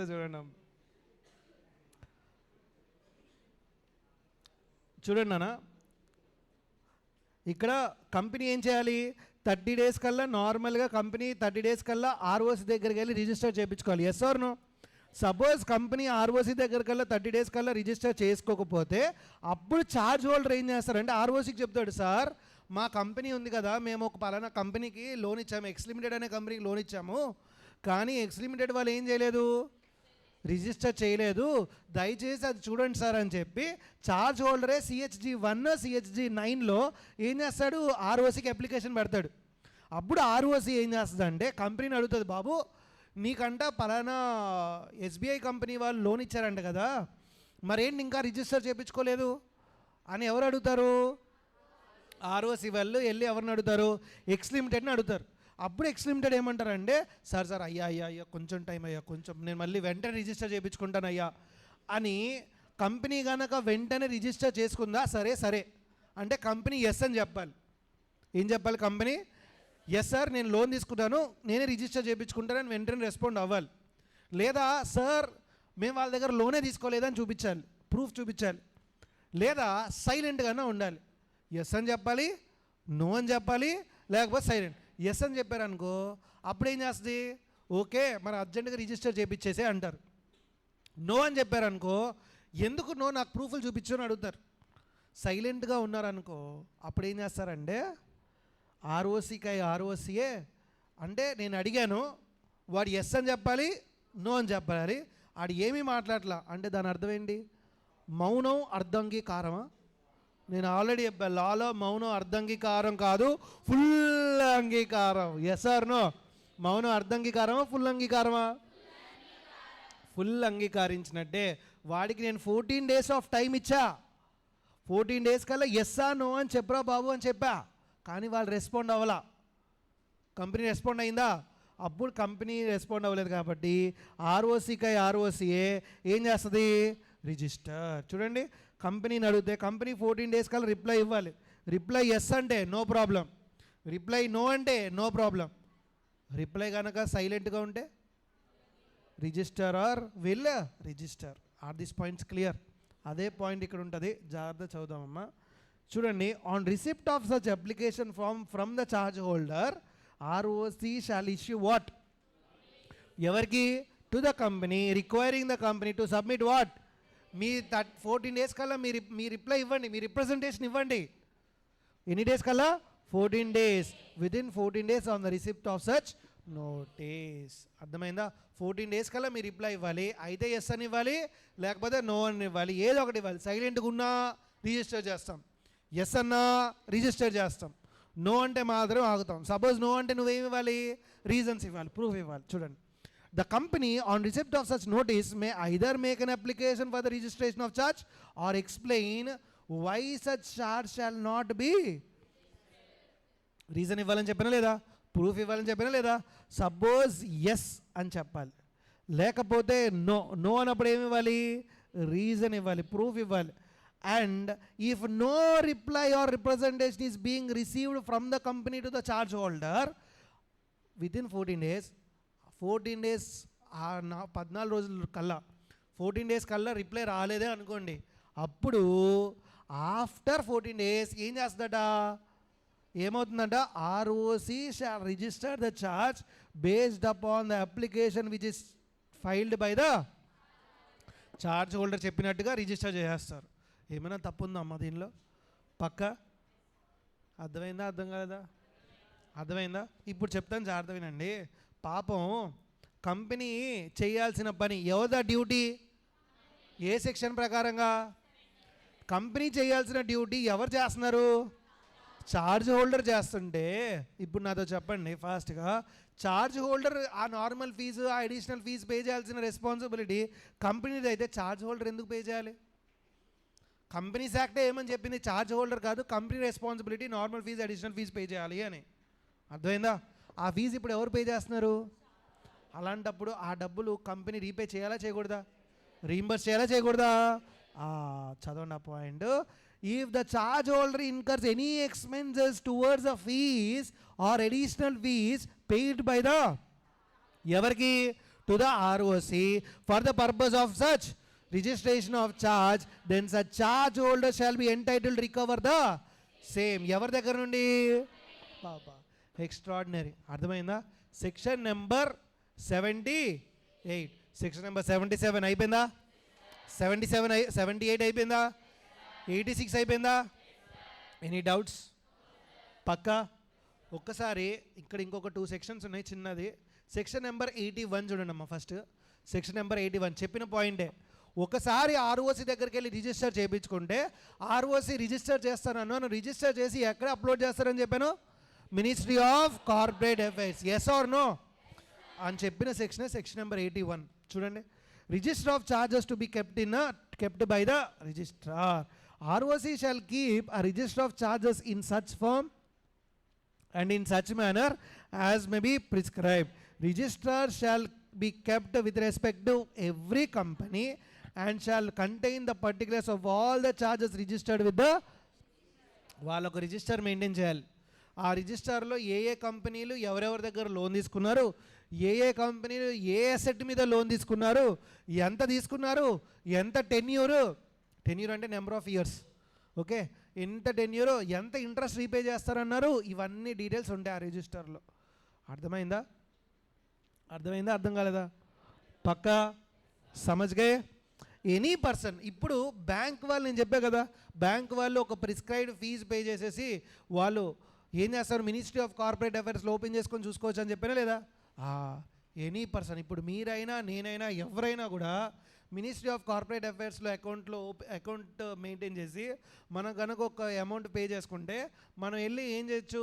ఇండియాలో ఏమేమి కంపెనీలు ఉన్నాయి, ఎవరెవరు ఆ కంపెనీలో షేర్ హోల్డర్లు, అర్థమవుతుందా? ఏ ఏ కంపెనీలు ఏ ఏ అసెట్ల మీద లోన్ తీసుకున్నారు, అవన్నీ డీటెయిల్స్ మనం చూడొచ్చు. ఓకే, ప్రస్తుతం మనం ఏ చాప్టర్ ఇది? చార్జెస్.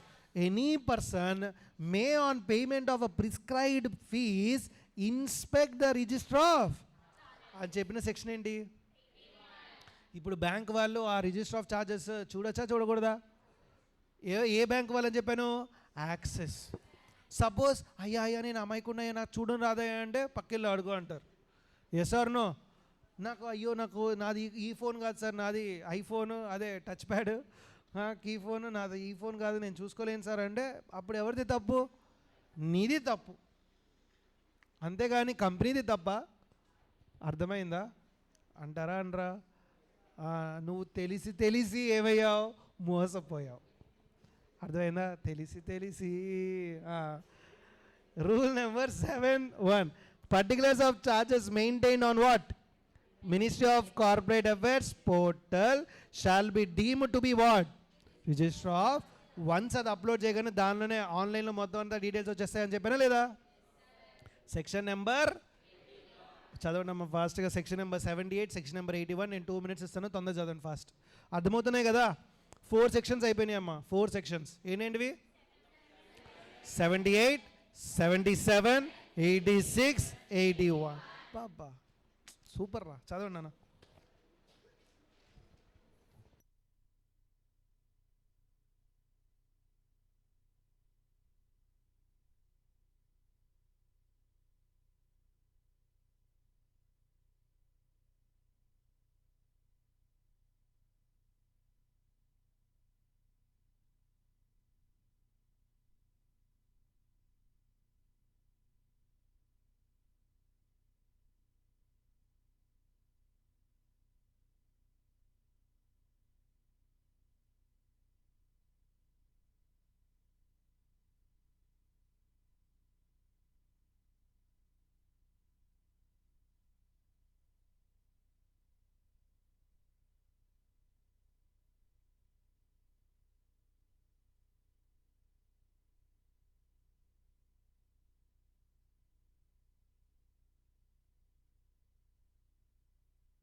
ఓకే చదివారా అమ్మా? సెక్షన్ నెంబర్ 80 చూడండి. సెక్షన్ నెంబర్ 80, సెక్షన్ నెంబర్ 80 ఏంటి? Deemed notice of charge. ఇందాక చెప్పిన పాయింటే. సార్ నేను మోసపోయాను సార్ అంటే అని ఎవరైనా ఛార్జ్ హోల్డర్ వచ్చి సార్ నన్ను పలానా కంపెనీ మోసం చేసింది సార్, ఇది సార్ అది సార్ అంటే నీ బుద్ధి ఏమైంది? అవునా కదా? 30 రోజుల కల్లా అంటే చూడాలి లేదా రిజిస్ట్రార్ దగ్గర? ఓకే అర్థమైందా? సార్ నాకు తెలీదు అంటే అవ్వదు కదా. ఎందుకు అంటే వన్స్ ఒకసారి ఆర్ఓసి కనుక రిజిస్టర్ చేస్తే, ఓకే వన్స్ ఒక ఎసెట్ మీద ఏదైనా కంపెనీ లోన్ తీసుకుందని ఆర్ఓసి కనుక రిజిస్టర్ చేస్తే it becomes a deemed notice. ఎవరైనా కూడా ఇక్కడ చెప్పుకున్నాం కదా, ఎవరైనా కూడా ఇలా ఏం చేయొచ్చు? ఇన్స్పెక్ట్ చేయొచ్చు అని చెప్పుకున్నామా లేదా? ఈ పవర్ ఎలా వచ్చింది? సెక్షన్ నెంబర్ 81 వల్ల. అర్థమైందా? చూడండి. Where a charge is registered under section 77 on any company, any property, any person acquiring such property or interest in such property shall be deemed to have a notice of charge from the date of such. Once అది కనుక register అయితే అప్పటి నుండి అది ఏమైపోతుంది? Notice, deemed notice అయినట్టే. ఎవరైనా కూడా చూడొచ్చు, ఎవరైనా కూడా చెక్ చేయొచ్చు. నేను మోసపోయాను, నేను అమాయకుడిని అంటే పక్కెళ్ళి ఆడుకో అంటారు. అర్థమైందా? అర్థమైందా? సమజ్ గే? ఓకే. సో సెక్షన్ నెంబర్ 77 ఒకసారి క్విక్గా అన్ని రివైజ్ చేద్దామా? చెప్పండి నా సెక్షన్ నెంబర్ 77 చెప్పండి. ఎవరి డ్యూటీ? ఏం కంపెనీ డ్యూటీ ఏంటి? ఎన్ని డేస్ కల్లా? ఓకే, సపోజ్ 30 డేస్ కల్లా రిజిస్టర్ చేయలేదు, అప్పుడు ఎన్ని డేస్ కల్లా? ఏ ఫీజుతో? అప్పటికీ అవ్వలేదు, అప్పుడు ఏ ఫీజుతో? అప్పటికీ అవ్వకపోతే కాన్సిక్వెన్సెస్. సారీ, ఏంటది? Effects of non registration. ఏంటా ఎఫెక్ట్స్ ఆఫ్ నాన్ రిజిస్ట్రేషన్? ఏంటి? Debt becomes, charge becomes void, charge becomes unsecured, debt becomes immediately payable. Section 86 will be applicable. Sir, section 86 ఏంటి? ఒకటి పనిష్మెంట్స్. ఏం పనిష్మెంట్ చెప్తుంది? పనిష్మెంట్స్ ఎప్పుడు అంటుంది అంటే, ఒకటి వాంటెడ్గా చేస్తే ఆర్ విల్ఫుల్గా చేస్తే. Yes or no? వాంటెడ్గా చేస్తే అప్పుడు ఏంటి? Section number 447. సార్ అది వాంటెడ్గా కాదు, ఏదో నార్మల్గా అదర్ రీజన్ అయితే పెనాల్టీ పడుతుంది. ఎంత పెనాల్టీ పడుతుంది? పెనాల్టీ ఎంత? కంపెనీకి అయితే 5 lakhs, కంపెనీకి అయితే 5 lakhs. ఆఫీసర్ ఇన్ డిఫాల్ట్ అయితే 50. అమ్మా, ఆర్ దీస్ పాయింట్స్ క్లియర్? పక్కా? తర్వాత సపోజ్ కంపెనీ కనుక 30 days కల్లా చేయలేదనుకో, అప్పుడు ఎవరేళ్ళు చెప్పాలి? ఎవరు చెప్పాలి? ఏ ఫామ్లో? CSG 9. ఓకేనా? అయితే ROC ఎవరిని అడుగుతుందని చెప్పాను? ఎన్ని డేస్ టైం కల్లా? 14 days కల్లా రిప్లై ఇచ్చారు, ప్రాబ్లం లేదు. రిప్లై ఇవ్వలేదు, ప్రాబ్లం లేదు. రిప్లై ఇవ్వలేదు అంటే ఏమీ ఇవ్వలేదు, సారీ, రిప్లై ఇచ్చారు, ప్రాబ్లం లేదు. రిప్లై నో అని ఇచ్చారు, ప్రాబ్లం లేదు. అసలు రిప్లై ఇవ్వలా, అలాంటప్పుడు ఎవరు చేస్తారు? Registrar shall register the charge. ఈ సెక్షన్ ఏంటి? సెక్షన్ నెంబర్ పక్కా. వన్స్ ROC రిజిస్టర్ చేస్తే it becomes a deemed notice. Yes or no అని చెప్పిన సెక్షన్ ఏంటి? ఓకే, ROC రిజిస్టర్ చెయ్యాలి అని చెప్పే సెక్షన్ ఏంటి? సమజ్గా? అర్థమైంది? ఒక్కొక్క సెక్షన్ 5 sections అయిపోయినాయి. 5 sections కళ్ళు మూసేసలో 5 sections అయిపోయినాయి అమ్మ. ఒక చిన్న చార్ట్లో అయిపోయింది. మీరు రివైజ్ చేసేటప్పుడు, కంపెనీస్ యాక్ట్ రివైజ్ చేసేటప్పుడు సెక్షన్స్ ద్వారా రివైజ్ చేస్తేనే అది ఈజీగా ఉంటుందమ్మా. హసీనా, అర్థమైందా? హసీనా బేగం, అర్థమైందమ్మా? Fasina. Okay, are these points clear? Okay, next సెక్షన్కి వెళ్దామా? సెక్షన్ నెంబర్ చూడండి అక్కడ, section number 70. Section number 79 start చేద్దామా అమ్మా? సెక్షన్ నెంబర్ 79 ఎక్స్ప్లెయిన్ చేస్తాను, జాగ్రత్త వినండి.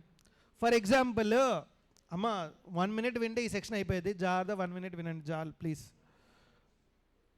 సెక్షన్ నెంబర్ 79 ఏమని చెప్తుందంటే, కంపెనీ ఎవరి దగ్గర? ఛార్జ్ హోల్డర్ దగ్గర లోన్ తీసుకుంది కదా. ఎంత లోన్ తీసుకుంది? 100 lakhs తీసుకుంది.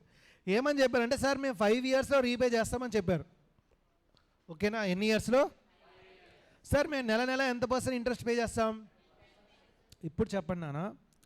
మధ్యలో వాళ్ళకి ఇంకొక 50 lakhs వచ్చాయి, కంపెనీకి 50 lakhs వచ్చాయి. 50 lakhs వస్తే కంపెనీ ఏం చేస్తుంది? 1 yearలోనే ఎంత రీపే చేసింది అంటే 50 lakhs రీపే చేసేసింది. ఎంత? 50 lakhs రీపే చేసింది కదా. ఇప్పుడు నాకు ఒకసారి నాకు క్లారిటీ ఇవ్వండి. సపోజ్ రీపే చేసినప్పుడు ఇంకా బ్యాలెన్స్ ఎంత ఇవ్వాలి? కానీ ROC ఏమని రిజిస్టర్ చేశారు? 100 lakhs రిజిస్టర్ చేశారు. క్రియేషన్ నుండి 30 days కల్లా చెప్పాలి కదా రిజిస్టర్కి. సో అప్పుడు ఏం చేశారు? 100 lakhs అని రిజిస్టర్ చేశారు. ఇప్పుడు 1 year తర్వాత ఏం చేస్తారు? ఎంత రీపే చేశారు? ఇప్పుడు ఎంత బ్యాలెన్స్ ఉంది? ఇప్పుడు అయినా కూడా 50 lakhs రీపే చేసిన తర్వాత కూడా వాళ్ళ డాక్యుమెంట్ లేకపోతే రిజిస్టర్ MCA పోర్టల్లో ఎంత అమౌంట్ ఉంది? 100 lakhs అని ఉంటే ఇప్పుడు వాళ్ళకి మళ్ళీ అమౌంట్ కావాలి. ఇప్పుడు యాక్సిస్ బ్యాంక్ దగ్గరికి వెళ్ళారు. యాక్సిస్ బ్యాంక్ వాళ్ళు ఏమంటారంటే, బాబు నువ్వు పలానా ఎస్బీఐ దగ్గర 100 lakhs తీసుకున్నావు కదా, ఏ అసెట్ పెట్టి ఈ అసెట్ పెట్టి 100 lakhs తీసుకున్నావు కదా, నేను అంత ఇవ్వలేను అంటారు. ఎందుకు? సార్ నేను 50 lakhs ఇచ్చాను సార్. అవ్వదు. అక్కడ అప్డేట్ అయిందా? మళ్ళీ రిజిస్ట్రేషన్ చేసుకున్నావా? అందుకేమన్నారంటే సెక్షన్ నెంబర్ 79 అంటే ఎప్పుడైనా ఏదైనా చేంజ్ వచ్చిందనుకోండి, మెటీరియల్ ఐటమ్స్ అంటే మన ఇంపార్టెంట్ టర్మ్స్లో మారినాయి. 5 years 3 years, ఇంట్రెస్ట్ 10% నుండి 12%, లేకపోతే 10% నుండి 8% మారుతుంది. ఓకే, అంటే టెన్యూర్ మారుతున్నా, ఇంట్రెస్ట్ మారుతున్నా, లేకపోతే ఇవ్వాల్సిన అమౌంట్ రీపే చేసేసాము, రీపే చేసిన తర్వాత బ్యాలెన్స్ అమౌంట్ మారుతున్నా. ఇలాంటప్పుడు మనం ఆర్ఓసీకి వెళ్ళి చెప్పలేదనుకో, వాడు 100 lakhs ఉందేమో అని అజంప్షన్లో ఉంటాడు. దానివల్ల ఎవరికి దెబ్బ? కంపెనీగా, ఛార్జ్ హోల్డర్గా. అందుకు వచ్చిన సెక్షన్ 79. బాబు మీరు ఎప్పుడెప్పుడైనా ఇంపార్టెంట్ టర్మ్స్లో ఏమైనా చేంజెస్ చేసినా నాకు వచ్చి చెప్పండి, నేను ఎంసీఏ పోర్టల్లో అప్డేట్ చేస్తాను. అప్పుడు మీరు వేరే వాళ్ళ దగ్గరికి వెళ్ళి ఏం చేయొచ్చు? లోన్కి తీసుకోవచ్చు. అర్థమైందా? అర్థం కాలేదా? చూడండి ఇక్కడ section number 70, modification of charge. What is that? Modification of charge. Modification of charge కాదు, registration of modification of charge. Modify అవ్వడం ఇంపార్టెంట్ కాదు, రిజిస్ట్రేషన్ కాదు కాదు కాదు. అర్థమైందా? ఏం కాదు? మోడిఫికేషన్ కాదా, రిజిస్ట్రేషన్ కాదా? ఎస్, మోడిఫికేషన్ అయితే సరిపోదు, రిజిస్ట్రేషన్ చేయడం ఇంపార్టెంట్. ఎన్ని డేస్ కల్లా చేయాలి? సేమ్ 30 days కల్లా. నువ్వు చేంజ్ చేసావు కదా, చేంజ్ చేసినప్పుడు నువ్వు ఎన్ని డేస్ కల్లా చేయాలి? సార్ ఏమేం చేంజ్ అవుతుంది? ఇందాక చెప్పాగా. ఫస్ట్ ఏంటి? టెన్యూర్ మారుతున్నా. 5 yearsలో ఇవ్వాల్సిందే 2-3 yearsలో మారుతున్నా, లేకపోతే 3 years ఉన్నది 8 years మారుతున్నా. అమ్మా ఏంటమ్మా, ఎక్కడి నుండి ఎక్కడికి మారుతుంది? గట్టిగా మాట్లాడు. అను టెన్యూర్ మారుతున్నా. నెక్స్ట్ ఇంట్రెస్ట్ మారుతుంది. 10% నుండి 12%, 12% నుండి 10% ఆర్ 15% మారుతున్నా. లేదా రీపేమెంట్ షెడ్యూల్, సార్ ఇలా ఇస్తామని చెప్పాం, అలా కాదా, వేరేలాగా అవుతుంది. అలాంటప్పుడు కూడా చెప్పాలా చెప్పకూడదా? చెప్పాలి. నెక్స్ట్ పాయింట్ ఏంటి? Partial release. చెప్పాగా, అంటే 100 lakhs నుండి 50 lakhs రీపే చేసేసా, రిలీజ్ చేసేసానా లేదా? ఇలాంటప్పుడు మనం చెప్పాలా చెప్పకూడదా ఆర్ఓసీకి? ఎస్, చెప్పాలి. అప్పుడు ఆర్ఓసీ ఏం చేస్తారు అంటే, ఆర్ఓసీకి చెప్పా కదా అమ్మ, రిజిస్టరేషన్ చేస్తున్నప్పుడు section 77 30 days, next 30 days, 60 days.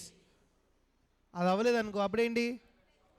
Effects of non same అవే ఇక్కడ కూడా అప్లికబుల్ అవుతాయి. ఇక్కడ వర్డ్ నేను all the provisions of section 77 shall apply అని మీరు ఎగ్జామ్లో రాయకూడదు. మీరు ఏం రాయాలి? సేమ్ సెక్షన్ 77లో ఏమున్నాయి? 30 days with normal fees, next 30 days with additional fees, next 60 days with ad valorem fees. అర్థమైందా? సమజ్గాయే? అడగక్కర్లేదమ్మా, నాకు కనబడింది. చచ్చిపోయాను తట్టుకోలేక. భలే అర్థమైంది ఆమెకి. అంటే జాగ్రత్త చూడండి ఇక్కడ.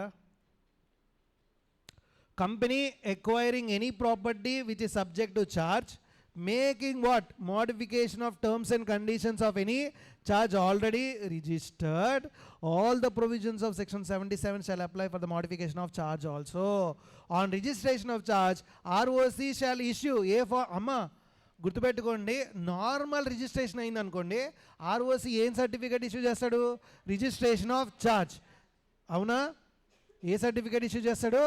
Registration of charge. అయితే ఆర్ఓసి రిజిస్ట్రేషన్ ఆఫ్ ఛార్జ్ ఇస్తాడు కదా, ఏ ఫామ్లో? CHG 2. బాబు కంపెనీ ఆర్ఓసి దగ్గరికి వెళ్ళి చెప్పేది CHG 1 or CHG 9. ROC certificate ఇచ్చేది ఏ ఫామ్లో? సపోజ్ మాడిఫై చేస్తే ఆర్ఓసి ఇచ్చే సర్టిఫికేట్ ఏంటి? CHG 3. అంటే ఇక్కడ ఎన్ని CHGలు చూసాం? 1, 9, 2, 3. వావ్, అర్థమైందా? సమజ్గా? ఎవరు నాన్న అది? ఓరి బాబోయ్. Okay, all the aforesaid certificate issued by the ROC shall be considered as conclusive evidence that all the requirements of charge registration has been duly complied. మేము అన్నీ సాటిస్ఫై చేసామని చెప్తారు. అర్థమైందా? సెక్షన్ 79. ఏమైనా డౌట్స్ ఉన్నాయా? ఇంకా 3 సెక్షన్స్ ఉన్నాయి, సింపుల్గా అయిపోతే. తొందరగా 79 చదవండి ఫాస్ట్గా.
ఓకే గైజ్, అరే ఇంకా కొన్ని సెక్షన్స్ ఉన్నాయి నాన్న.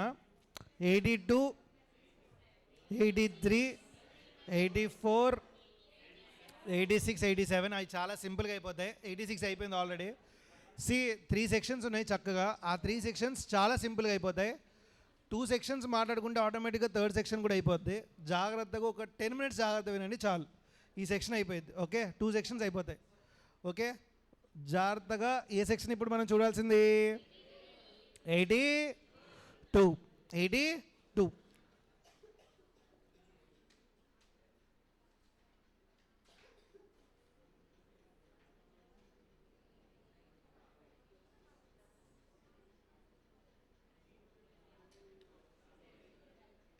ఇంకో గంట తర్వాత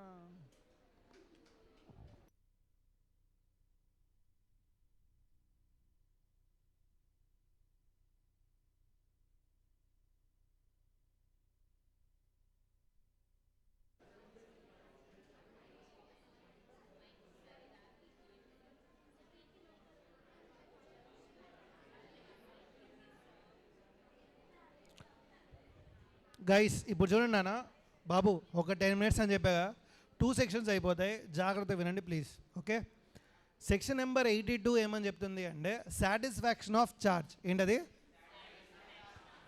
అంటే ఏంటి సార్? సాటిస్ఫాక్షన్ ఆఫ్ ఛార్జ్ అంటే ఏంటంటే, ఫర్ ఎగ్జాంపుల్ నేను ఆల్రెడీ చెప్పా కదా, ఏమని చెప్పా? అంటే ఎసెట్ నెంబర్ ఏ ఉంది, ఎసెట్ నెంబర్ ఏ ఉంది, ఎసెట్ నెంబర్ బి ఉంది. ఎసెట్ నెంబర్ ఏ వాల్యూ ఎంత నానా? 100 lakhs, సారీ 120 lakhs కదా, బాగా గుర్తు చేశారు నాన్న. 120 lakhs. Asset number B value ఎంత? ఇప్పుడు జాగ్రత్త వినండి. సపోజ్ మనం ఏం చేసాము అంటే 120 lakhs వర్త్ ఆఫ్ అమౌంట్ మీద మనం ఎంత లోన్ తీసుకున్నాం నాన్న? ఎంత లోన్ తీసుకున్నాము? 100 lakhs. ఎవరి దగ్గర తీసుకున్నాము? ఎవరి దగ్గర? 100 lakhs తీసుకున్నాం. Yes or no? 120 lakhs rupees of asset మీద, వర్త్ ఆఫ్ అసెట్ మీద మనం ఎంత తీసుకున్నాం? మనం లోన్ 100 lakhs తీసుకున్నాం. Are these points clear? Okay. ఇప్పుడు 100 lakhs rupees interest plus original amount of loan 100 lakhs amount pay చేసేసారు, దాని మీద ఇంట్రెస్ట్ కూడా రీపే చేస్తారు. ఎవరు? కంపెనీ. ఎవరికి? ఎస్బీఐ బ్యాంకుకి రీపే చేస్తారు. ఓకేనా? రీపే చేస్తే చూడండి, ఫస్ట్ క్రియేట్ చేసేటప్పుడు 30 days కల్లా ఏం చేయాలని చెప్పా? రిజిస్టర్ చేయాలని చెప్పా. మరి రీపే చేసినప్పుడు కూడా 30 days కల్లా రిజిస్టర్ చేయాలా చేయకూడదా? అదేనా? అదే సెక్షన్ నెంబర్ 82. సింపుల్. అంటే నువ్వు క్రియేట్ చేసినప్పుడు 30 days కల్లా ఎలాగైతే రిజిస్టర్ చేసావో, డబ్బులు రీపే చేసినప్పుడు కూడా నువ్వే ఏం చేయాలి? సార్ నేను చేయను సార్, 2 పనులు నేనే చేయాలా అంటే చేయకు. చేయకపోతే ఎవరికి లాసు? కంపెనీకే లాసు. నువ్వు ఎవరి దగ్గరికి వెళ్తావు ఇప్పుడు? లోన్ కోసం యాక్సిస్ బ్యాంక్ దగ్గరికి వెళ్ళావే అనుకో, యాక్సిస్ బ్యాంక్ ఇస్తారా నాన్న? ఏమంటారు? 100 lakhs నువ్వు ఎస్బీఐ దగ్గర ఉంది కదా అని ఉంటుంది కదా, లేదా? అప్పుడు ఎవరికి లాసు? అర్థమైందా? అప్పుడు ఎవరికి లాసు? సమజ్గే? Yes or no? అర్థమైందా? So yes. చూడండి, ఇక్కడ కంపెనీ ఏం చేస్తుంది అంటే అమౌంట్ ఆఫ్ లోన్ని రీపే చేస్తుంది. బ్యాంకుకి రీపే చేసింది అనుకోండి, అప్పుడు కంపెనీ ఏం చేయాలి? ఆర్ఓసి దగ్గరికి వెళ్ళి చెప్పాలి. ఆర్ఓసి ఏం చేస్తున్నా నేను రీపే చేసేసాను అని ఎప్పటికల్లా చెప్పాలి నాన్న? 30 days. ఎప్పటికల్లా చెప్పాలి? 30 days. అర్థమైందా? 30 days కల్లా చెప్పలా. అప్పుడు ఆర్ఓసి వాళ్ళు ఇచ్చిన టైం ఏంటంటే మ్యాక్సిమము నెక్స్ట్ 300 days. 30 days కల్లా చెప్పు, లేదా మ్యాక్సిమం టైం ఎంత? 300 days కల్లా చెప్పు. అర్థమైందా? 300 days లోపల చెప్తేనే నేను యాక్సెప్ట్ చేస్తా. 300 days దాటిందా నేను యాక్సెప్ట్ చేయను. 300 days దాటిందా నేను యాక్సెప్ట్ చేస్తానా చేయనా? అమ్మ అర్థమవుతుందా? సో ఇప్పుడు ఆర్ఓసి దగ్గరికి వెళ్ళి నువ్వు సాటిస్ఫాక్షన్ ఛార్జ్ కనుక సాటిస్ఫై అయితే ఎవరి దగ్గరికి వెళ్ళి చెప్తావు? ఆర్ఓసి దగ్గరికి వెళ్ళి ఎన్ని డేస్ కల్లా చెప్తావు? 30 days ఆర్ అప్పుడు ఆర్ఓసి ఏం చేస్తుంది అంటే ఓకే సార్ అని చెప్పి ఆర్ఓసి ఏం చేస్తుంది? Satisfaction of charge. ఏంటది? సాటిస్ఫాక్షన్ ఆఫ్ ఛార్జ్ని రిజిస్టర్ చేస్తుంది. సాటిస్ఫాక్షన్ ఆఫ్ ఛార్జ్ని ఏం చేస్తుంది? అమ్మా డిఫరెన్స్ అర్థమవుతుందా? అక్కడ క్రియేషన్ అయిన 30 days కల్లా రిజిస్టర్ చేస్తుంది, ఇక్కడ సాటిస్ఫాక్షన్ అయిన 30 days కల్లా ఆర్ఓసి ఏం చేస్తుంది? పక్కా? Damn sure? ఇక్కడ దాకా ఏమైనా డౌట్స్ ఉన్నాయా? ఏమైనా డౌట్స్ ఉన్నాయా? ఇక్కడ చూడండి, సెక్షన్ నెంబర్ 82 ఫాస్ట్గా. Section number 82 satisfaction of charge. Company to report what? Satisfaction of charge. Once the company has made entire repayment of loan, then such company is required to file an intimation of satisfaction of charge. ఏ ఫామ్లో? CHG4. ఎవరితో? ROC. ఎన్ని days కల్లా? 30 days of satisfaction of charge. ఏ ఫామ్లో అని చెప్పాను? CHG4. So ఆర్ఓసికి వెళ్ళి CHG4లో ఎవరు వెళ్ళి చెప్తారు ఆర్ఓసికి? కంపెనీ. ఎన్ని డేస్ కల్లా? పక్కా సాటిస్ఫై అయ్యిందని చెప్తారా లేదా? ఓకే. ఇప్పుడు నెక్స్ట్ పాయింట్ చూడండి. నెక్స్ట్ పాయింట్ డైరెక్ట్గా 2 points చూడకండి. Okay. If a company fails to make then application within 30 days, 30 days కల్లా లేదనుకో, మ్యాక్సిమం టైం ఎంత? Yes or no? అర్థమైందా? సో ఈ పాయింట్ అయిపోయిన తర్వాత చదువుతాం. ఓకే. తర్వాత నెక్స్ట్ పాయింట్ చూడండి. On receipt of application for registration of satisfaction of charge in form number CHG4, the ROC shall send a notice to the holder of the charge calling upon him to show cause reason within 14 days as to why the payment of satisfaction of charge in full should be. అంటే ఏంటంటే చూడండి జాగ్రత్తగా, company దగ్గరికి వెళ్ళి ROC అడుగుతుంది. ROC ఎవరి దగ్గరికి వెళ్ళి అడుగుతుంది? కంపెనీ దగ్గరికి వెళ్ళి, ఆ కంపెనీ రీపే చేశారని చెప్పారా లేదా? ఇప్పుడు ఆర్ఓసి ఎవరి దగ్గరికి వెళ్తుందంటే బ్యాంక్ దగ్గరికి వెళ్తుంది. బ్యాంక్ నిజంగా వాళ్ళు నీకు డబ్బులు ఇచ్చారా ఇవ్వలేదా? ఇప్పుడు ఫర్ ఎగ్జాంపుల్ అమ్మ నేను ఫర్ ఎగ్జాంపుల్ ఒక కంపెనీకి లోన్ ఇచ్చానని చెప్పా, నమ్ముతుందా ఆర్ఓసి? ఫస్ట్ వెళ్ళి ఎవరిని అడుగుతుంది? కంపెనీని అడుగుతుంది. నేను రిలయన్స్ కంపెనీకి లోన్ ఇచ్చానంటే నమ్ముతుందా ఆర్ఓసి? నమ్ముతుందమ్మా ఆర్ఓసి? సేమ్ అలాగే ఏం చేస్తుంటే బ్యాంక్ దగ్గరికి నేను డబ్బులు రీపే చేశానని కంపెనీ చెప్పినా నమ్మదు. ఫస్ట్ వెళ్ళి ఎవరిని అడుగుతుంది? బ్యాంక్ దగ్గరికి వెళ్ళి, బ్యాంక్ నిజంగా వాళ్ళు డబ్బులు ఇచ్చారా? నువ్వు డబ్బులు ఇచ్చారని చెప్పు, ఎస్ అని చెప్పు, నేనేం చేస్తా? రిజిస్టర్ చేస్తా. నువ్వు ఎస్ అని చెప్పలేదా, నేను రిజిస్టర్ చేయను. మరి వీళ్ళకి బ్యాంక్ వాళ్ళకి ఎన్ని డేస్ టైం ఇస్తుందట? 14 days టైం ఆర్ఓసి ఛార్జ్ హోల్డర్కి అడుగుతుంది. ఛార్జ్ హోల్డర్ నిజంగా ఏంటి, కంపెనీ నిజంగా నీకు డబ్బులు ఇచ్చిందా ఇవ్వలేదా? ఎంత అమౌంట్? 100 lakhs రీపే చేశారా లేదా? సపోజ్ 100 lakhs రీపే చేశారా, రిజిస్టర్ చేస్తా. చేయలేదా? రీజన్ చెప్పు. నేను అదే రీజన్ వాడికి వెళ్ళి అడుగుతా. అర్థమైందా? నువ్వు డబ్బులు ఇవ్వలేదంట కదయ్యా, నువ్వు ఎందుకు డబ్బులు ఇచ్చానని చెప్పావు, నేను వాళ్ళని అడుగుతా. నువ్వు నిజం చెప్పు, ఎస్ ఆర్ నోవా? ఎన్ని డేస్ కల్లా చెప్పాలి నాన్న? అమ్మ అర్థమవుతుందా? ఎన్ని డేస్ కల్లా చెప్పాలి? 14 days. ఎస్ అని చెప్పాలి. ఎస్ అని చెప్తే ఓకే, CHG 5లో ఫైల్ చేస్తారు. CHG 3లో ఏం ఫైల్ చేస్తారు? మోడిఫికేషన్. CHG 2లో ఏం ఫైల్ చేస్తారు? ఇనీషియల్ ఛార్జ్ క్రియేట్ చేయడం. CHG 5 ఏది? Satisfaction of charge. నో అని చెప్పారు, రిజెక్ట్ చేసేస్తారు. సపోజ్ ఏ రిప్లై ఇవ్వకపోతే ఏం చేస్తారు? ఏ రిప్లై ఇవ్వకపోతే ఎస్ అన్నట్టుగా, మౌనం అర్ధంగీకారం నహి, పూర్తి అంగీకారం. అప్పుడు కూడా ఏం చేస్తారు? CHG 5 ఫైల్ చేసి ఇచ్చేస్తారు. Guys, are these points clear? ఇక్కడ దాకా ఏమైనా డౌట్స్ ఉన్నాయా? అందుకే ఏమంటారంటే, సార్ ఇదంతా పెద్ద స్టోరీ, ఈ స్టోరీ అంత అవసరమా? కంపెనీ మీ దగ్గరకు వచ్చి అడగడం, మీరు ఛార్జ్ హోల్డర్ని అడగడం, ఛార్జ్ హోల్డర్ రిప్లై ఇవ్వడం, ఇదంతా అవసరమా అధ్యక్ష? అవసరమా? అలాంటప్పుడు సింపుల్గా చేయండి, స్మార్ట్ వర్క్ చేయండి. ఏంటది? అరే కంపెనీ, మీరు నాకు ఇచ్చేటప్పుడే ఆ ఫామ్ అప్లికేషన్ ఇస్తారు కదా, ఆ ఫామ్లోనే ఛార్జ్ హోల్డర్ దగ్గర సిగ్నేచర్ పెట్టచ్చు. ఎవరితో? ఛార్జ్ హోల్డర్తో. ఎవరు పెట్టించాలి సిగ్నేచరు? అప్పుడు మళ్ళీ ఆర్ఓసి ఛార్జ్ హోల్డర్ని అడగక్కర్లా. అమ్మ అర్థమవుతుందా? ఛార్జ్ హోల్డర్ని అడిగి, ఛార్జ్ హోల్డర్ రిప్లై ఇచ్చి, ఇంత అవసరమా? ఛార్జ్ హోల్డర్ ఈ ఫామ్లో సిగ్నేచర్ పెట్టాడు అనుకో, వాడు యాక్సెప్ట్ చేసినట్టే కదా. వెంటనే ఆర్ఓసి చూడగానే, పేపర్ చూడగానే ఏం చేస్తుంది? రిజిస్టర్ చేసేస్తుంది. Are this points clear? చదువుదామా ఇప్పుడు? మరి చదువుదామా? చూడండి నా point. If no cause shown by the charge holder, register ఏం చేస్తాడు? రిజిస్టర్ చేస్తాడు. Suppose if cause is shown by the charge holder, ఏం చేస్తారట? Register shall record a note that effect in the register of charges and inform the company ఏంటన్నా డబ్బులు ఇవ్వలేదంట కదా, over యాక్షనా, బిల్డప్పా అంటారు. ఎవరంటారు? ROC అంటారు, కంపెనీ కాదు. చూడు, సక్సెస్ఫుల్గా బొగ్గవడానికి రెడీగా ఉంటావు. నీకు వెళ్ళాలని ఉంది కదా, నేను 5 నిమిషాల్లో పంపిస్తా. If any cause is shown by, అయిపోయింది. No notice is required. Notice ఎప్పుడు అవసరం లేదని నన్ను 14 days నోటీస్ ఎప్పుడు అవసరం లేదు? ఛార్జ్ హోల్డర్ CHG 4లో సిగ్నేచర్ పెడితే అవసరం లేదని చెప్పానా లేదా? Yes or no?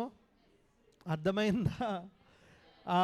Charge holder కాదు, ఆర్ఓసి ఏమిస్తుందని చెప్పాను? ఈ CHG 5లో సాటిస్ఫాక్షన్ ఆఫ్ ఛార్జ్ని రిజిస్టర్ చేస్తానని చెప్పానా లేదా? లాస్ట్ పాయింట్ ఇక్కడ చూడండి. On receipt of application, sorry ఇది కదా అమ్మ, గుర్తుపెట్టుకోండి. ఈ పాయింట్ వేరే సెక్షన్తో లింక్ అయి ఉంది. ఈ పాయింట్ వేరే సెక్షన్తో లింక్ అయింది, జాగ్రత్త వినండి. బుక్ ఏందన్నా? ఎక్కడున్నాం మనం? ఏ పేజ్లో ఉన్నాం చెప్పు?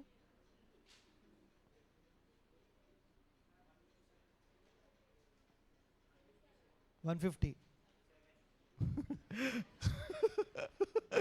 కూర్చో బాబు కూర్చో.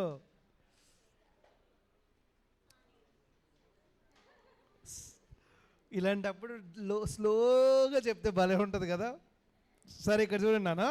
If a company fails to make any application ఎన్ని డేస్ కల్లా 300 days అని నేను అన్నీ చెప్పా కదా. 30 days కల్లా చేయాలి, లేకపోతే 300 days కల్లా చేయాలి. Yes or no? మీరు కూడా ల్యాక్ చేస్తారా? ఓ పర్లేదు ఏం పర్లేదు. ఓకే, 300 days కూడా చేయలేదా? దెన్ ఇట్ కెన్ అప్లై ఎవరికి? నేను ఇందాకే చెప్పా కదా, ఆర్ఓసి 300 days కల్లా యాక్సెప్ట్ చేయకపోతే నేను యాక్సెప్ట్ చేయనని చెప్తానని చెప్పినా లేదా? అయ్యా 300 days కల్లా అయితేనే నా దగ్గర రా. 300 దాటిందా నా దగ్గర రా. ఒక పని చెయ్యి, సెంట్రల్ గవర్నమెంట్ దగ్గరికి వెళ్ళు. ఎవరి దగ్గరికి వెళ్ళు? సెంట్రల్ గవర్నమెంట్ దగ్గరికి వెళ్ళి నువ్వు పర్మిషన్ అడిగి ఆ పర్మిషన్ లెటర్ నా దగ్గర తీసుకుని వస్తే అప్పుడు నేను ఏం చేస్తా? రిజిస్టర్ చేస్తా. Wow wow wow. ఇక్కడ చూడండి. ఇఫ్ అ కంపెనీ గైస్ రండి. If a company fails to make an application within above 300 days, then it shall apply to for what? Condonation of delay. అంటే ఏంటంటే పశ్చాత్తాపం పడి, అయ్యా నేను 300 రోజుల కల్లా నేనేం చేయాలి? అప్లై చేయాలి, కాబట్టి చెయ్యలేదు కాబట్టి పంపిస్తాను. ఇది వినండి అయ్యా. అమ్మ ఈ సెక్షన్ నిజంగా సీరియస్ చెప్తున్నాను, ఇంకో 5 minutesలో అయిపోద్ది. 3 sections అయిపోతాయి అని చెప్పా. అయిపోతాయి.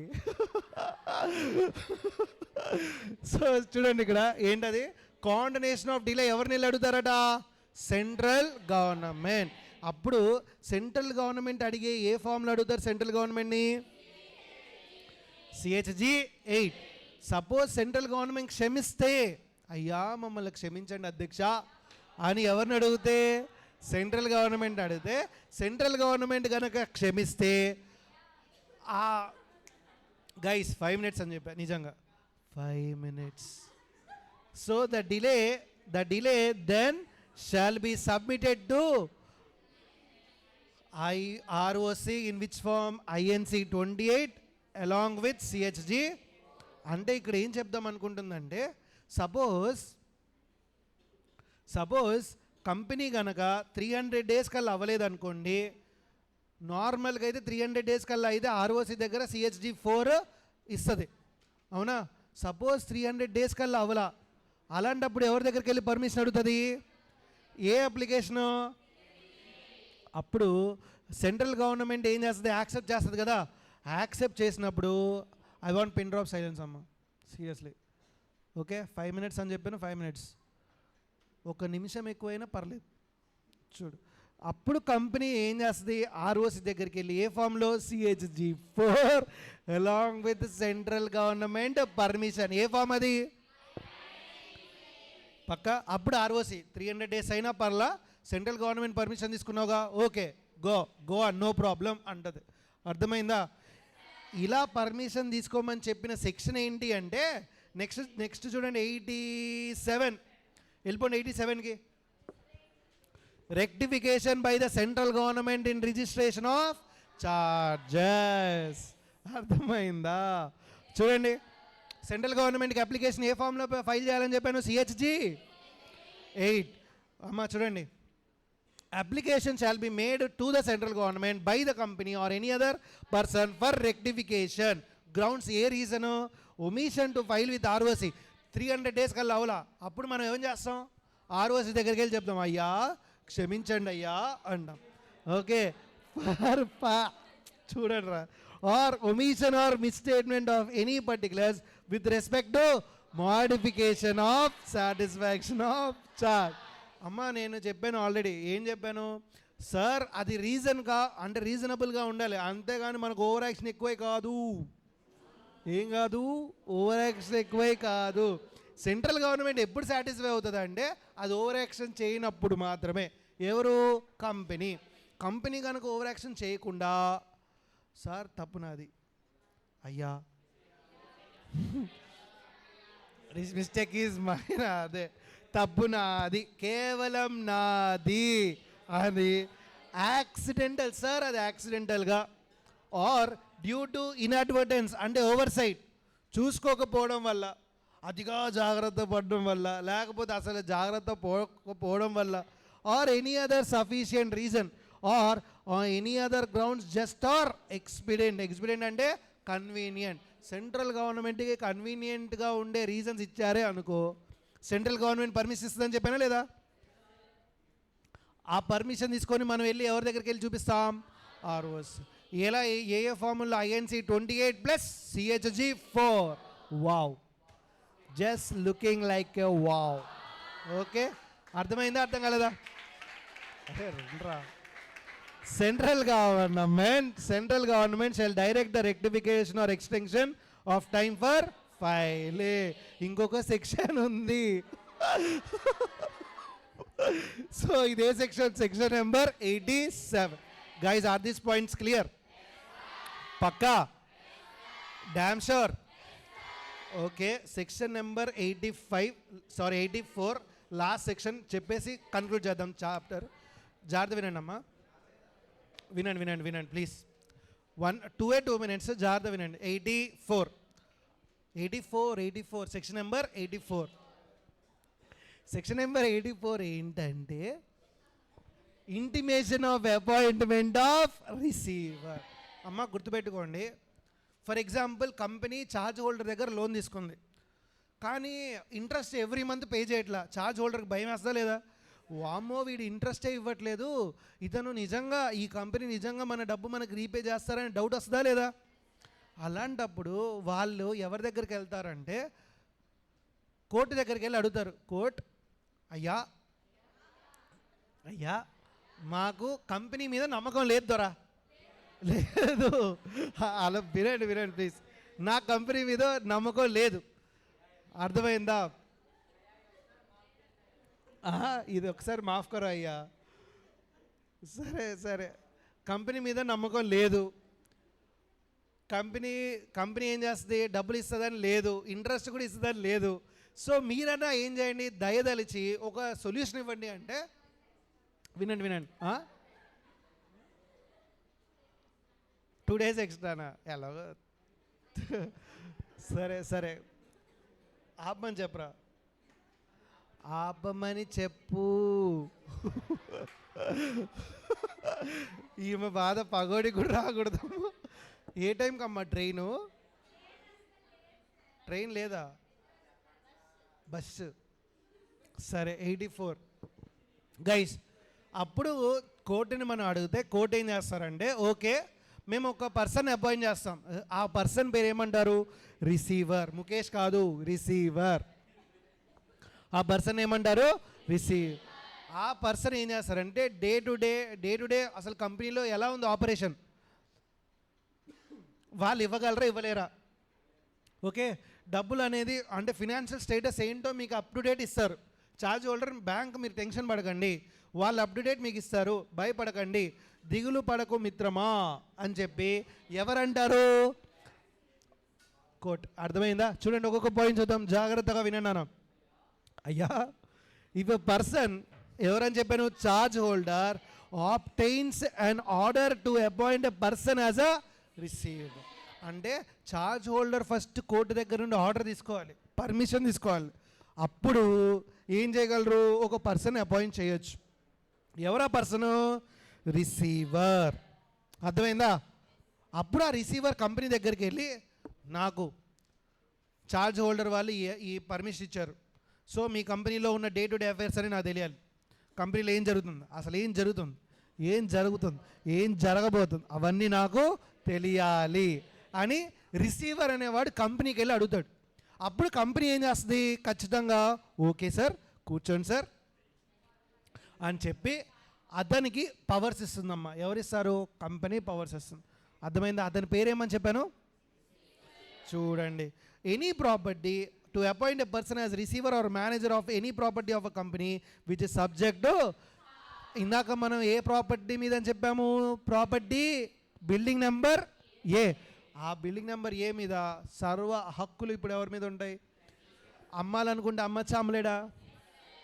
చూడండి, if a person are a charge holder by virtue of any power contain in the instrument. Sir అసలు మీరు కోర్టు దాకా ఎందుకు వెళ్ళారు? ముందే కదా, ముందే పేపర్లో సపోజ్ మీరు కనుక నాకు కరెక్ట్గా ఇవ్వట్లేదు అనుకోండి పేమెంట్, నేనే ఒక రిసీవర్ని అపాయింట్ చేసుకుంటానని ముందే ఒక ఇన్స్ట్రుమెంట్లో అంటే ఒక డాక్యుమెంట్లో రాసుకున్నాం అనుకోండి, అప్పుడు ఆ పవర్ నాకు ఇచ్చినట్టేగా. 2 months 3 months చూసా, 6 months దాకా చూసా, ఇంట్రెస్ట్ పే చేయట్లా, డౌట్ కొడుతుంది. అప్పుడు పవర్ ఉంది కదా నాకు ఆ డాక్యుమెంట్లో. ఆ డాక్యుమెంట్లో పవర్ ఉంటే by the virtue of the power contain in any instrument, నేను కోర్టు దాకా వెళ్ళక్కర్లేదు అధ్యక్ష, నాకు ఆ డాక్యుమెంట్లోనే పవర్ ఉంది అధ్యక్ష. అప్పుడు నేను ఏం చేస్తాను? Appoints a person as a receiver of any property which is subject to charge. అప్పుడు ఆ పర్సన్ ఏం చేస్తాడు? Shawl give a notice to the company and ROC. కంపెనీకి ఇస్తారు, ఆర్ఓసికి కూడా ఇస్తారు. నన్ను రిసీవర్ కింద అపాయింట్ చేయడం జరిగినది, నేను రిసీవర్ కింద అపాయింట్ చేయాలనుకోవడం జరిగినది అని చెప్పి ఏం చేస్తారు? 30 days కల్లా ఆర్ఓసికి చెప్పాలి. గుర్తుపెట్టుకోండి, చార్జెస్ అనే చాప్టర్లో మీరు వచ్చినప్పుడు ప్రతిదీ 30 days గుర్తుపెట్టుకోండి. 30 days, ఒకటి కాదు. సపోజ్ అమ్మ గుర్తుపెట్టుకోండి, లాస్ట్ పాయింట్, జాయినింగ్ అప్పుడు ఆర్ఓసికి చెప్తున్నాడు, కంపెనీకి చెప్తున్నాడు. సపోజ్ మధ్యలో కనుక అతనికి ఇంట్రెస్ట్ పోయింది, నాకు ఇంట్రెస్ట్ అసలు లేదు, నేను వెళ్ళిపోతున్నాను, కంపెనీలో నేను ఉండను, వీళ్ళంతా బాగానే ఉంది, everything is practically working out అని ఎవరు కనిపించింది? రిసీవర్ కనిపించినప్పుడు అతను వెళ్ళిపోవచ్చా, వెళ్ళిపోకూడదా? నోటీస్ ఆఫ్ సెసెషన్ అంటే కంపెనీ నుండి బయటికి వెళ్ళిపోవాలనుకున్నప్పుడు కూడా వెళ్ళిపోవచ్చా, వెళ్ళిపోకూడదా? చూడండి, if a person appointed as a receiver or a manager ceases to hold his office, వెళ్ళిపోవాలనుకుంటున్నారు, he shall give a notice of such fact. ఎవరెవరికి ఇవ్వాలి? జాయినింగ్ అయినప్పుడు ఎవరెవరికి ఇవ్వాలి? ఇంకా ఎవరికి? ఆర్ఓ. మరి వెళ్ళేటప్పుడు కూడా ఎవరెవరికి ఇవ్వాలి? కంపెనీకి, ఆర్ఓసి. అప్పుడు ఆర్ఓసి క్యా కర్తే? ఆర్ఓసి అమ్మా, ఆర్ దీస్ పాయింట్స్ క్లియర్? సమజ్ గయే? Damn sure? కరెక్ట్గా మనకి ఎన్ని సెక్షన్స్ మాట్లాడుకున్నాం ఈరోజు? 9 sections. Are these points clear? 77, 78, 79, 80, 81, 82, 83, 84, 5, 6, 7. Any doubts? Quickly revise చేయండి. With this we'll conclude the session and we'll discuss the remaining topics in the next session.